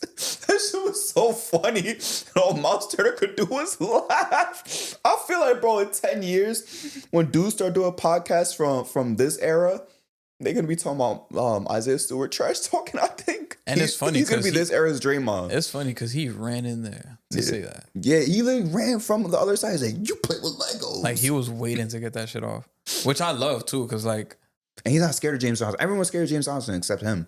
He didn't give a fuck when James Johnson pulled up. Like that's so gangster. That actually made me laugh. Like even though motherfuckers is, some people are coming to the defense of Miles Turner. Like I'm like, bro, this is basketball. Like I don't know. I like that shit made me laugh out loud because I'm like, I would have done the same thing. Like I would have ran. I'm like, nigga, you play with Legos. I remember when he went like this too to the Pacers huddle before he got ejected. He was like that, and he said like that to the back. It's funny because people want to fight. Because when Miles Turner and Dante went at it in the playoffs, that thought came into my mind. Like, this nigga play with Legos, man. But like the fact that you put that in the chat too. I think so. But the fact that Isaiah Stewart ran onto the court and said, "You play with Lego," if he gave him "You play with Legos," that would have been like Hall of Fame. Like we're talking about territory. Like it kind of gives me nostalgia. Like when we used to like look up the trash talkers on YouTube, like the Rasheed Wallace guys, all them motherfuckers. If he hit him with that would have been like all time. That would have been has Legends already dropped the audio for that? He definitely did. I hope so. I'm about to check right after this shit, bro. That shit was comedy. And the push and him getting ejected was funny, bro. Him doing the crazy eyes was funny. Yeah, I wish he was a Nick. Him running at Braun was funny. The crazy eyes was crazy. The crazy eyes was funny. Him running at Braun was funny. I can't lie too. Just to give the Pacers they props because they won. Halliburton doing Malik Beasley's thug shake after hitting the three. That was kind of funny too. That was funny as fuck. Because Malik Beasley's celebration be funny as fuck. The thug shake. Oh, is that the one where he'd be like? Where he'd be like that. The thug shake after the three. That should be fucking. It'd be funny though. It do be funny as fuck. But yeah, shout out to Isaiah Stewart. I'm was a top 3 high school player. Like I would love to have him on the Knicks, but I know if you face him in the playoffs, which we at this point in time, I think we're their direct matchup. Yeah. They're 6 right now. Yeah. I know we're gonna be tight at him. Like we're gonna be fucking pissed off. We're gonna come to this pod even when we're winning the series and be like, "Fuck Isaiah Stewart. He's starting problems with Cat. He's starting problems with Brunson." But shit, I would do anything to have. Even on this team right now, I would do anything to trade for him right now. Yeah, I would love to have him on the team. It's funny when people be like, "There's no highlights of him with a ball in his hands," and it's kind of true. I was watching his college highlights the other day, just randomly. I want to see what it was. Someone said something. He turned down going to I forgot if it was Duke or Kentucky to go to his school. He went to Washington or Washington State. He went to Washington. Yeah. Him and Jaden McDaniels were teammates. He turned down, I forgot if it was one of the prestigious schools to go there, and that shit was fucking funny. I mean, I believe it. He was like one of the top recruits. Like the only niggas in front of him was like, that was 2019. It had to be like James Wiseman and like Anthony Edwards probably had to be the only guys ahead of him. But that's what people were saying, like, that's how I know he's a fucking crash out. He really turned them down to go to fucking Washington? I was like, damn, yeah. Shit, man, I want him on our team, bro. I hope that happens one day. I really do. Because he is built for Detroit, though. Yeah, he is. He's built for Detroit. He's built for Philly. He's built for New York. Anywhere else, he's not really built for that shit. You feel me? Those are the 3 teams that he will look perfect in them uniforms. Yeah, if he was, you don't fit in no Heat. Other teams, you don't fit in no Lakers. If he was on other teams, they probably would have been waived him. Yeah, he fits. I think Detroit though fits him the most. Even though I love to have him in New York, Detroit is a perfect spot for him. 100%, just based on their culture. Shout out to him. Yeah, I would love to have him on the Knicks, man. One thing I want to ask you though, Justin, before we get into the end of the show. Can't ask John because John's not here, but how do you feel about that Knicks win over the Grizzlies after you said that the Grizzlies are a bigger contender? I just want to hear your opinion. Oh, I was happy as fuck. Where are you now? Now you were happy. I was happy as fuck. But you ain't want to take my side in the argument. Fuck you, nigga. I gave them the benefit of the doubt just because they're a West team, top of the standing. But then after that beatdown, I'm like, shit, and we don't even got Mitchell Robinson back. Which he's still not even playing basketball. He's just running and jumping. You know what's crazy? I've been checking Sleeper and just looking up Mitchell Robinson to see when he's going to come back. Like all the updates. Never. So trade deadline is coming. I don't know what the fuck's going to happen. We're gonna get a buyout guy. They're Like looking at trading him too. that could be a I don't know if you potential saw that. option. But shit, man. Yeah, give me the Knicks over the Grizzlies in terms of title after that shit. Series. If they met in the finals. Give me the Knicks in 6 games. Shit, with the way Ja was playing against us. He was hard. Yo, he played so bad. Dequan had to change his name in fantasy to "You gotta step up, motherfucker." Like, Yeah. I forgot what he named it to, but he's like, "Yo, he said you gotta step up, fucktard." Yo, we all got some good nicknames for our players. All of us. Yo, Mikal had him in fucking Rikers. Yo, bro. And the thing is, too, because you said without Mitchell Robinson, I remember Mitchell Robinson had 9 or 10 blocks against the Grizzlies at one time a couple years back. And it was like all on Ja. So imagine with Mitchell Robinson there in a 7-game Brunson series. was hitting Ja with the. You didn't see that when he hit this? He hit 2 threes in a row. And Yeah, hit but the like second. that's just mad extra, bro. Like he didn't even have to do all that. And that's funny because Brunson usually don't even be on no extra shit like that. He hit him with that shit. The thing is though, like, oh shit. And then he dropped Jalen Wells. Oh, this is not no big trade sleeper. What? This is the one and only time we get to break a story on the show. What? Clippers are trading PJ Tucker, Mo Bamba in a second, and cash to the Jazz for Eubanks and Patty Mills. This is the news. That got a breaking? Yes, on Sleeper. Every other time we get big news, it's right after the show, maybe another day. But at 12:31, when we're recording, we getting Mo Bamba and PJ Tucker to the Jazz. I'll never forget when the OG trade happened like 20 minutes after we turned the fucking camera off. Oh, I want to kill myself. That shit was Oh, crazy. wait, can we even say that? I don't think so. No, you can't. It was too late. Yeah. I mean, just bleep it out. I mean, you bleeped out the last name last time, even though you didn't do it. We was talking about Mr. T. Yeah. Which now it's too late to go back and fix, which is the worst part. But I think we'd beat the Grizzlies at 5, bro. Current form, Ja is a letdown this year. Yeah, I understand he's trying to preserve his health. Yeah. Well, I don't think he's a shell. He's just preserving his health. I understand the concerns. He's dealt with a lot of injuries, but he's not the same guy this year. And I think next year he'll be perfectly fine. I think he'll be his regular self next year. I feel like this is kind of like which it shouldn't be. It shouldn't take any season as a practice, but it kind of feels like a practice year. That's what it feel like. So maybe next year he'll come out guns blazing. I do feel like, no pun intended, 26 points per game. Desmond Bane would be public enemy number 1 if we was to play them in a series. I guess. Because I feel like he would talk a lot of shit. He'd talk a lot of shit, and I feel like he would low-key light us up. I mean, he don't scare me, though. He didn't do shit that game. He didn't. But we went up so... He ain't do shit for me in fantasy either. Yeah, we went up pretty big, and they never came... We beat them by like almost 40. We scored 143 in back-to-back games. And that was the number 1 offense in the league. And I don't know what Nuggets... We number 2, they number 1. I don't know what the Nuggets did to OG and Anunoby, but I feel like every time we play the Nuggets, OG be going the fuck off. I think they took his bitch or something. I think him and Jokic were in the same club, or him and Aaron Gordon. Let me not say Jokic, because I don't think that's Jokic. Him and Aaron Gordon were in the same club. Maybe Aaron Gordon made a move on a girl he was looking at. I don't know what it is, but every time we play Denver, OG be going the fuck off. Oh, man. Have you seen that video, Jared McCain's vlog with that kid? No. At Target? That shit was funny. What are you talking about? You didn't see that video? When he was at Target and that kid? I try to avoid Jared McCain's social media posts. Oh. You know that. Yeah, but Jared McCain went up to the kid. He was like, oh, they call me the zesty hooper. Jared McCain said that, or the kid? Jared McCain said that. And then the kid was like, oh, he might be zesty, but that 3, though.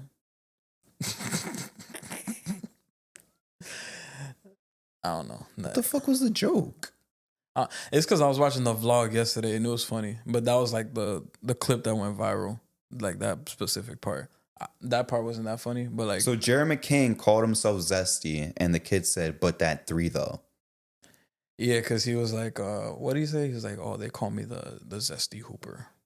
And then the kid was like, he might be zesty, but that 3 though. Like saying he's nice. Okay. But the video was funny because that kid was just... He's like, oh yeah. He's like, I'm a German kid. As soon as he found out who he was, he's like, oh yeah, I'm a big fan. Moving on. This nigga don't care. Before the MVP of the week, nigga, fuck Jeremy Kane. Get well soon, but fuck him. I think he's good now. Before MVP of the week, shout out to Kyle Kuzma because y'all have not won since Joe Biden was president. The Wizards are on a 16-game losing streak. Just last year, y'all was talking shit about the Pistons, saying at this point, it's like, don't be that team. This year, you're that team. Just last night, or 2 nights ago, whatever it was, you had a fan behind your bench, you kicked him out. You said, kick his bitch ass out. All because he said to you while recording right behind your bench, like, you not in the game, you not in the game. He's like, you turned around, you just smirked, you was tight, and you said, oh, kick him out to security. Shout out to Kyle Kuzma being a softie. I never liked him. I saw that video, but I didn't have the audio on. I never liked him. But I saw Bub Carrington turn around. I saw Kuz turn around. Yeah, Bub turn around. But he didn't say shit to Bub. He basically said, Valanciunas out, Kuzma out. And Kuzma turned around. He's like, yeah, you out. I'm saying you out the game. You out the game. He didn't even curse or nothing. And Kuzma was like, yeah, kick his bitch ass out. He only talked shit when the security guy turned around. Sorry to cut you off too. He really said he didn't want to go to the Mavs because they weren't contenders last year. That's crazy. Fucking idiot. And the Mavs dodged the bullet. Got PJ instead. I hope and pray that they don't get the number 1 pick. Me too. I pray. Unless Kuzma leaves. Yeah. I hope they move Kuzma to another Trashville. No offense to the Jazz. I hope he goes to the Jazz and the Wizards get Cooper Flag. Because the Wizards deserve something, man. Just like how the Kings deserved a savior, the Wizards deserve a savior, and I hope it's Cooper Flag. I think Cooper Flag could get them to 50 wins. They haven't had a 50-win season since the 70s. You're not saying in year 1, right? No, absolutely not. Are you like, crazy? No. Bron didn't do that. Yeah. Wemby didn't do that. Who else is a generational prospect that we've seen? Blake Griffin didn't do that. You think I'm putting that on Cooper Flag? Hell no. Luka didn't do that. The only nigga that did that was Tim Duncan. Yeah, and that was with David Robinson coming back. Yeah. Like, no, bro. I'm saying that just in his career, maybe even in that rookie contract, he could do it, but at the very last year. But John Wall and Beal did it, but they missed it by 1 game. Oh, they were. And you know what's the funny part? No, that wasn't that same season. Was it the 17 season? Which season was it? Did LeBron hit that fadeaway to go into OT in the corner in 16-17 or 17-18? That was 16-17. Then yeah, if it wasn't for that game, they would have won 50. Damn. That's the worst part. And I remember Dave was talking shit too in the group chat because that's when Bron traveled and he noticed that he traveled and they called it. He's like, oh, your GOAT traveled. This is your GOAT. He was talking about shit. He's like, oh, this is your GOAT. He really fucking traveled against the Wizards. And missed the layup, yeah. And Bron calls on travel. And then fucking Kevin Love threw that shit. Bron really fade away in front of Beal's bitch too. Made the 3 and she was like, just mouth open, pause. And Dave ain't say nothing in the chat. And then they won an OT. If it wasn't for that game though, they would have had 50 flat. They won 49-33, bro. Haven't won 50 since the 70s, so not yet. I hope they get good soon, but without Kuzma. If they do get rid of Kuzma, I don't mind them getting number 1 pick. But if Kuzma's still there. Bro really said, my job's not to mentor people. Fuck you, bro. Who do you think you are? Not yet. Cooper Flag on the Wizard would be decent. Him and Sar, they gonna put motherfuckers in whatever jail it is in Washington. The Pentagon. 5th floor. Yeah. Well, and Koulibaly, 5th floor going down. And Koulibaly, they gonna have motherfuckers in prison. Shit. Maximum security of the Pentagon. Interrogation. Waterboarding. Yeah. Osama bin Laden. Nigga. Jordan Poole's been playing pretty good. Like, you don't have to like rush to trade him. But his value is probably gonna be a little bit higher. Fuck Draymond Green too. Trying to talk shit. Number 1 about Cat. Because I'm about to relay it to Jordan Poole. Trying to say, oh, Cat's scared of Jokic, whatever. Bro, we won the game. Yeah, we won that game. Number 1. Bro loves talking about the Knicks. We have no beef with you. We've never said anything about you. We've never given him any altercations. And Draymond's whole career in the last 13 years, I believe it's been 13 seasons now. This is 13th year, I think. Yeah. He's never had any altercations with us. What the fuck is your problem with us? Honestly. And what is your beef with Cat? Because you have a beef with Cat and you have a beef with us. I don't know what the problem is. That's number 1. Number 2, don't tell Jordan Poole to get over it. Motherfucker, you ruined his life. He really said. He said what was that he said word for word in the Twitter or IG comment? He said, "I'm really sorry," or something like that, or like I mean it when I say I'm sorry, some shit like that. And then right after that, he says on the podcast, "Oh, um, he said, move on, bro, move on, bro. You punched him in the fucking face, and you guys sent him to NBA hell because of that. Are you serious? What do you mean move on? He went from one of the best run organizations to the worst in that point in time because now everything's changed and they're on the up and up. But bro, you fucking changed his career forever. Yeah. This guy was learning from Stephen Curry. Now who's he learning from? Kuzma. I would feel some type of way if I was Jordan. Like, y'all sent me to the fucking Wizards, bro. I was like, wow, you guys really couldn't send me to Atlanta. You guys couldn't send me to Orlando. And like that's a step above, 2 steps above, like Washington. I'm not asking you to send me to the Celtics. I don't even remember. I'm not saying send me to the Lakers or the Spurs, but like couldn't send me to Atlanta. Couldn't send me to the Cavs, bro. Couldn't send me to the Grizzlies or something, bro. The Bulls are a dumpster fire too, but like you couldn't send me to the Bulls. You sent me to the Wizards. Like there was no worse destination, to be honest with you, at that point in time specifically. I'm like, yo, I didn't even do nothing, and y'all didn't even do nothing, and you're sending me to the Wizards. Yeah, that's crazy. So yeah, fuck Draymond. Let's get into this MVP of the week though, Justin. 3 guards, 3-guard lineup. It's only 3 people this week. Yeah, one guy in here who I was kind of tight. You and John didn't pick. So we got Maxey, who had 31, 5 and 9, 43, 3 and 2, 34 and 30, 4 and 8, just to differentiate, and then 42 and 9. They went 3 and 1. Philly, I guess they on the up now. Hopefully they stay down though. Cade Cunningham, all-star, 35, 5 and 11, 22, 3 and 7, 32, 5 and 9, 40, 6 and 4. Pistons, unfortunately, 1 and 3. And SGA, who I think should have won last week, only played 2 games so far this week, plays my Kings tonight. 35, 5 and 1, and then 52, 3 and 4, 1 and 1. I don't know how they lost that Warriors game. That shit blew me, to be honest with you. That was crazy. 21 points in the first quarter. What the fuck? I remember. I thought he was going to get 60. Oh, yeah. That was the day I was like, they got to take Warriors off national television. I really thought he was going to get 60, and though. was like, they won. Yeah, regardless, to take them off. Who you guys MVP of the week, Justin?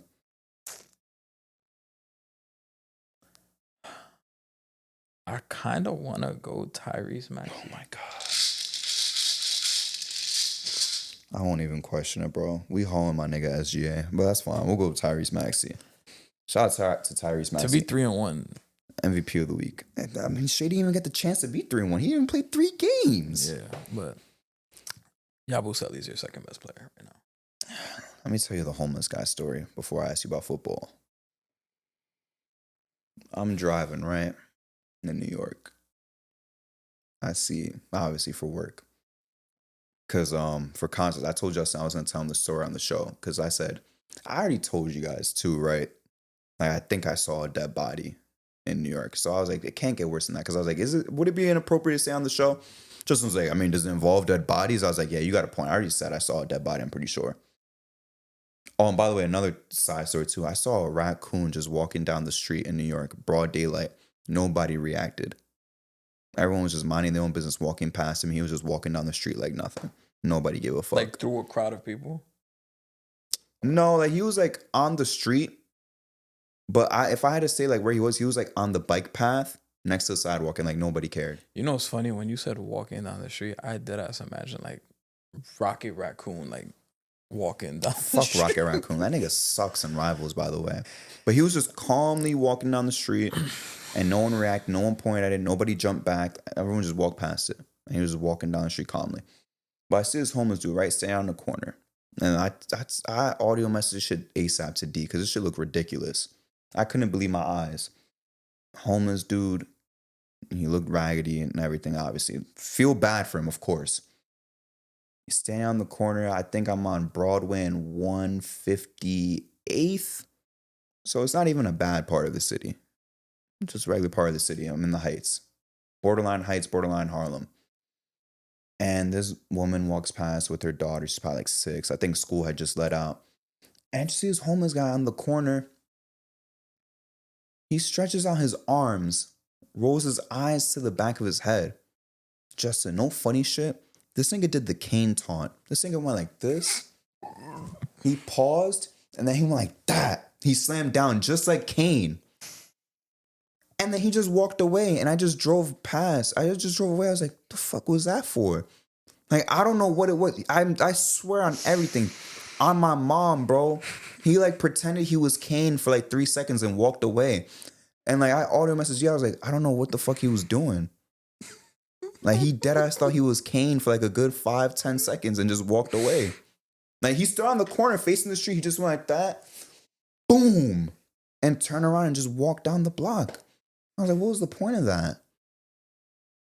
I be seeing some shit every day, bro. And that's why I told D, I was like, yo, bro, I just be seeing some other shit every day. Like when D would tell me stories ever since he moved over there, I understand what he means, bro. Like, you just get desensitized. I was like, yeah, this is mad bullshit that just happens over there, bro.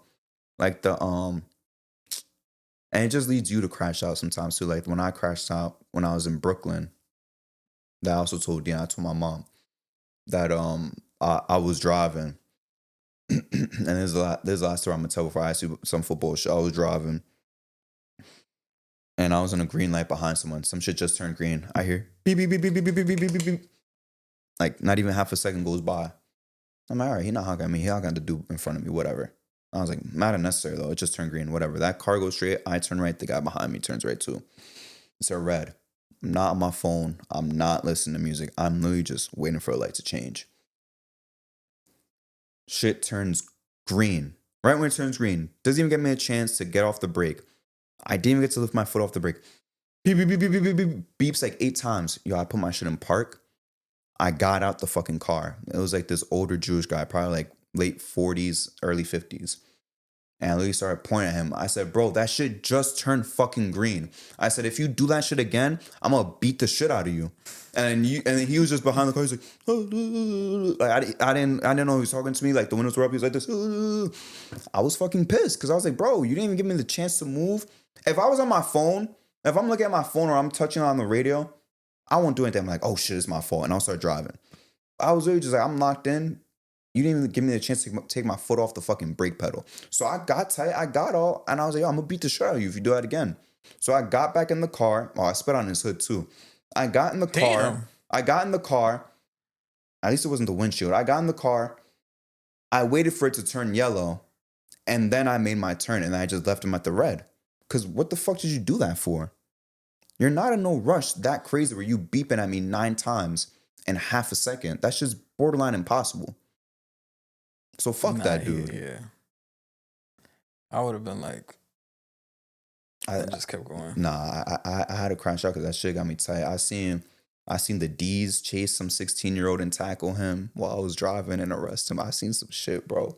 I seen an ICE raid the other day on Thursday, I think it was, in the Bronx while driving. I seen a homeless dude doing a handstand and walking on his hands. Like, I just be seeing shit every day and I don't even be shocked no more.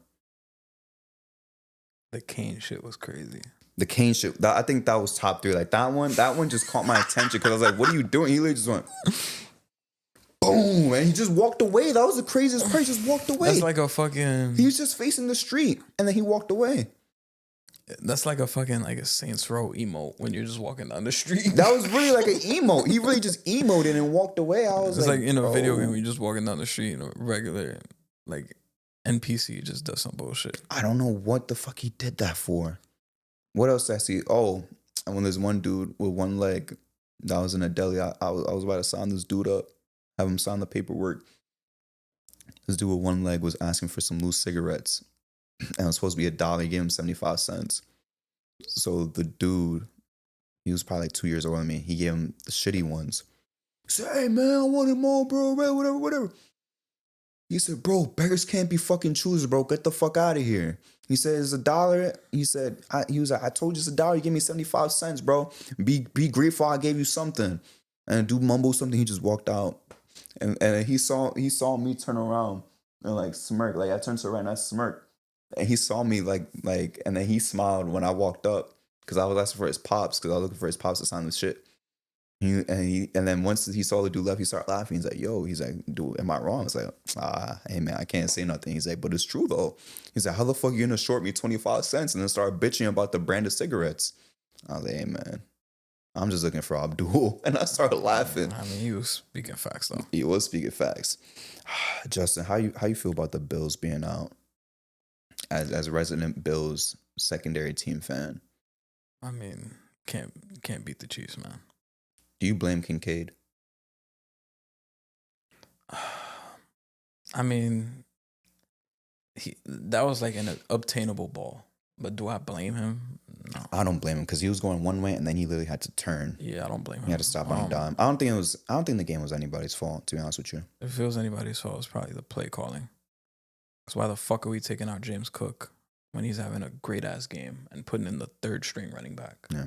And then trying to have tush push plays with Josh Allen trying to save the day. When James Cook is literally, like, we literally seen the recipe. It's like the teams that give the Chiefs the hardest time are the motherfuckers that literally just pound the ball. Pause. Yeah. But like that was the reason why the Ravens lost last year. They got Derrick Henry, and then when they didn't want to fucking do that, they didn't even get to the dance. Yeah, they didn't even get to the dance, and they didn't even utilize Derrick Henry when they played the Bills. So it's like can't beat the Chiefs, and here we go. We got part 2, Eagles, Chiefs. The Chiefs are gonna win anyways. Yeah, give me the Chiefs, man. I don't even want to watch the Super Bowl team. I know Mike's hosting a Super Bowl party. I low-key don't even want to go, and I low-key don't even want to watch the game. I do. I don't want to watch either team win. I want to witness history. I don't want to watch either team win, though. People be bitching like, I'm tired of Mahomes, I'm tired of this. But I'm like, at the end of the day, listen, the Chiefs aren't my team, but it's like, yo, we don't see a three-peat all the time.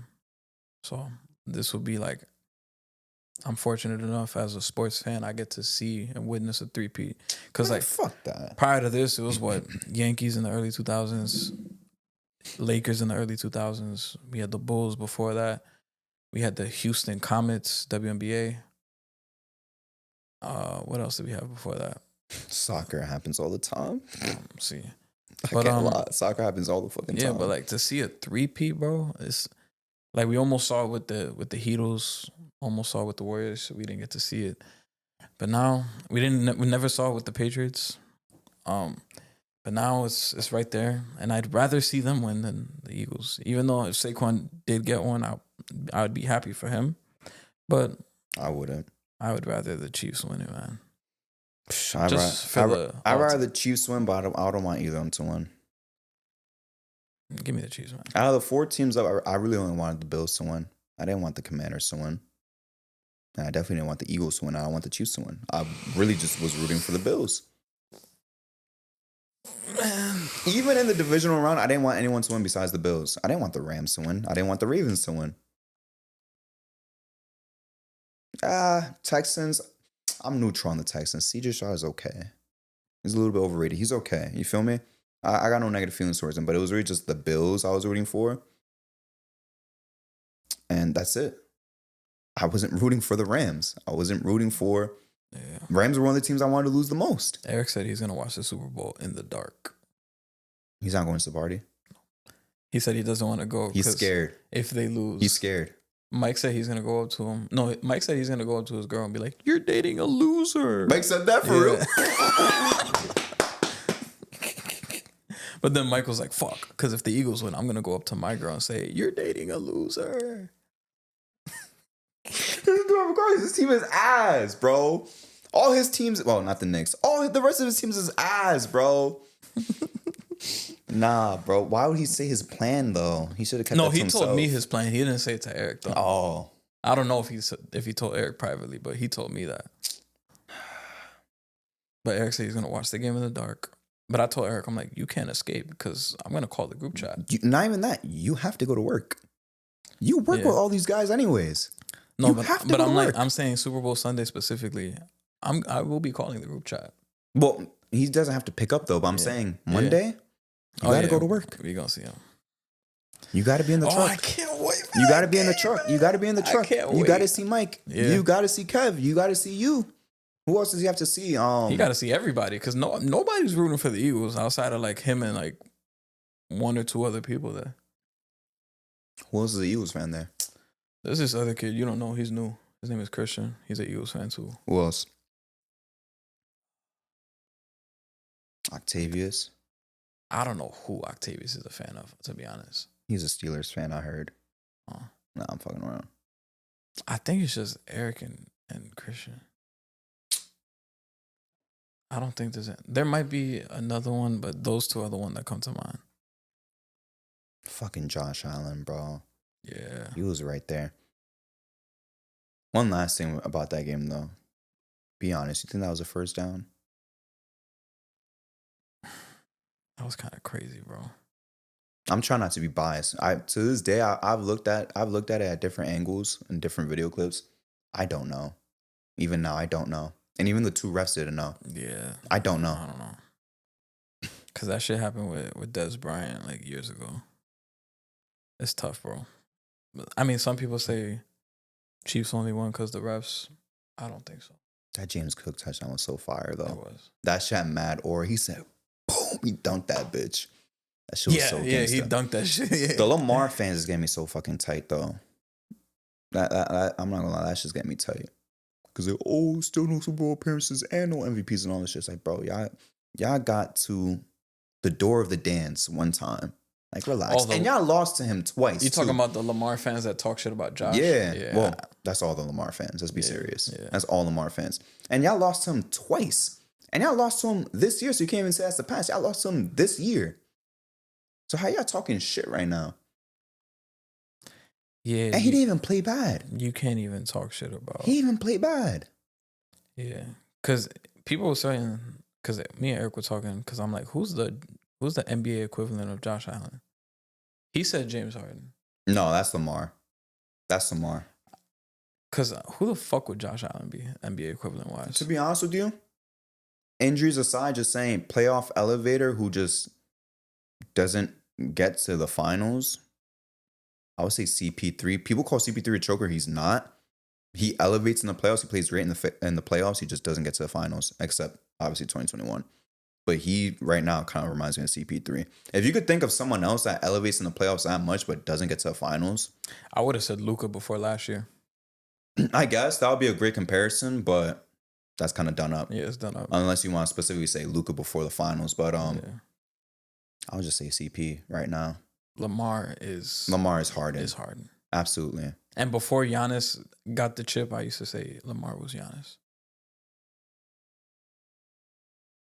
Lamar, even Giannis, even before the chip, was a great playoff player. Yeah. But I remember the talk on Giannis was so bad. Like it was, about the ring, but he was good in the playoffs. yeah, so. he was. Lamar, so that's probably Lamar, unfair to Giannis. Lamar loses his powers by the end of December. Great football in October. Not so much in January. Not yet. And we'll never know in February. Yeah, Lamar is James Harden. Holy shit. We'll never know in February how he plays football because we'll never see it. I can guarantee that. Like Charles Barkley says, guaranteed. We'll never see that name in the Super Bowl. I'm so dead ass. We'll never see him in the Super Bowl. Josh Allen, inconclusive. I don't know. Maybe he'll pull the. Maybe he'll break through for the one time. I don't know if in the AFC. I don't know. If he goes to the NFC somehow, maybe he could do it. It's supposed to be us versus them. It's supposed to be us versus them. But that's okay. There's always next year. But even then, I don't think it's us versus them next year. It's going to be us versus the Bengals next year. My two favorite teams. Bengals got to get a fucking defense. They got to get an O-line, too. And an O-line. I saw I got into some argument with some guy I was getting him tight because he was a Lamar fan. And low-key, I was trolling. I literally told him, I was like, bro, if you got Joe Burrow, the 20th ranked O-line. I was like, he got the 29th ranked O-line. You gave him the 20th ranked O-line. I guarantee you they win 12 games.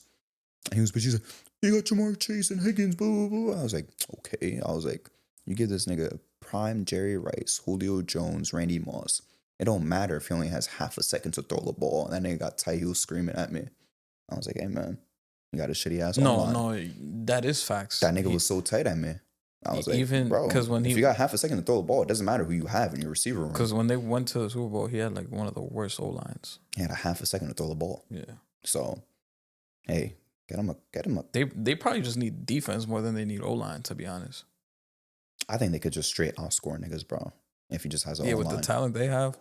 That's what they were doing this year with the shit O-line. Yeah. I think you get him a competent, like, I'm not even saying no top 15, not a mid one, not a good one, not an elite one. If you get a bad one, just not a terrible travesty one. If you get a regular bad one, like 21st, they'll cook, bro. They just won 9 games with the third worst one or I second don't think worst they'll be one. able to keep T. Higgins, but even then, I think Joe Burrow's good enough for like they could get like a. And they need a running back. They could get like a tier 3 receiver, and Joe Burrow will make them look good. They need a running back.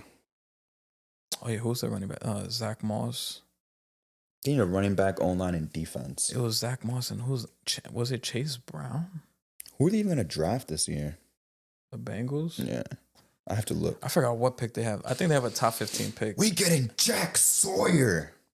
I hope. If I'm the Bengals, I would take either somebody on the O-line or on defense. That's it. I just know we getting Jack Sawyer. This draft does have a lot of running backs. So if I was them, I would take a running back in like round like 3. Take Hampton from Clemson. There's a lot of running backs. Take Hampton from Clemson. If you need a running back, this is the draft to do it. Take my boy Raheem Sanders from South Carolina. There's a lot of running backs in this draft. Take Raheem Sanders. He'll cook. He'll cook for the Bengals. Take Raheem Sanders. Shout out to Elijah Arenas. He just committed to USC. Damn, spoiler alert. I didn't get to watch the video. Oh. It was in my recommended. I put in my likes and watched for later. I didn't get to watch it yet. Well, now I know he's going to USC. I thought he was going to go to Arizona, to be honest with you. No, I'm happy he picked USC because that was a smart move. Good for him. Congratulations, bro. He is a hooper. Yeah. Big shout out to him. Justin, any shout outs for you? Nah, that's it. That's fucked up. Shout out to D-Quan. Shout out to Black History Month. What? I said it earlier. It's the first day of Black We were History supposed Month. to have him here. He said he couldn't make it. Well, we have a whole month. But this was the perfectly placed day, bro. The first? The first day? Yeah, it was. We'll have him on, though, sometime this month. I'm going to make it a priority to get him on. We should do like a tier list of like... No, don't. What do you think I was gonna say? We're going to cut the show here. Thank you guys so much. I I'll do the intro. I wasn't even thinking Follow that. us, J&J Podcast. Subscribe, like the videos, all that stuff. Peace.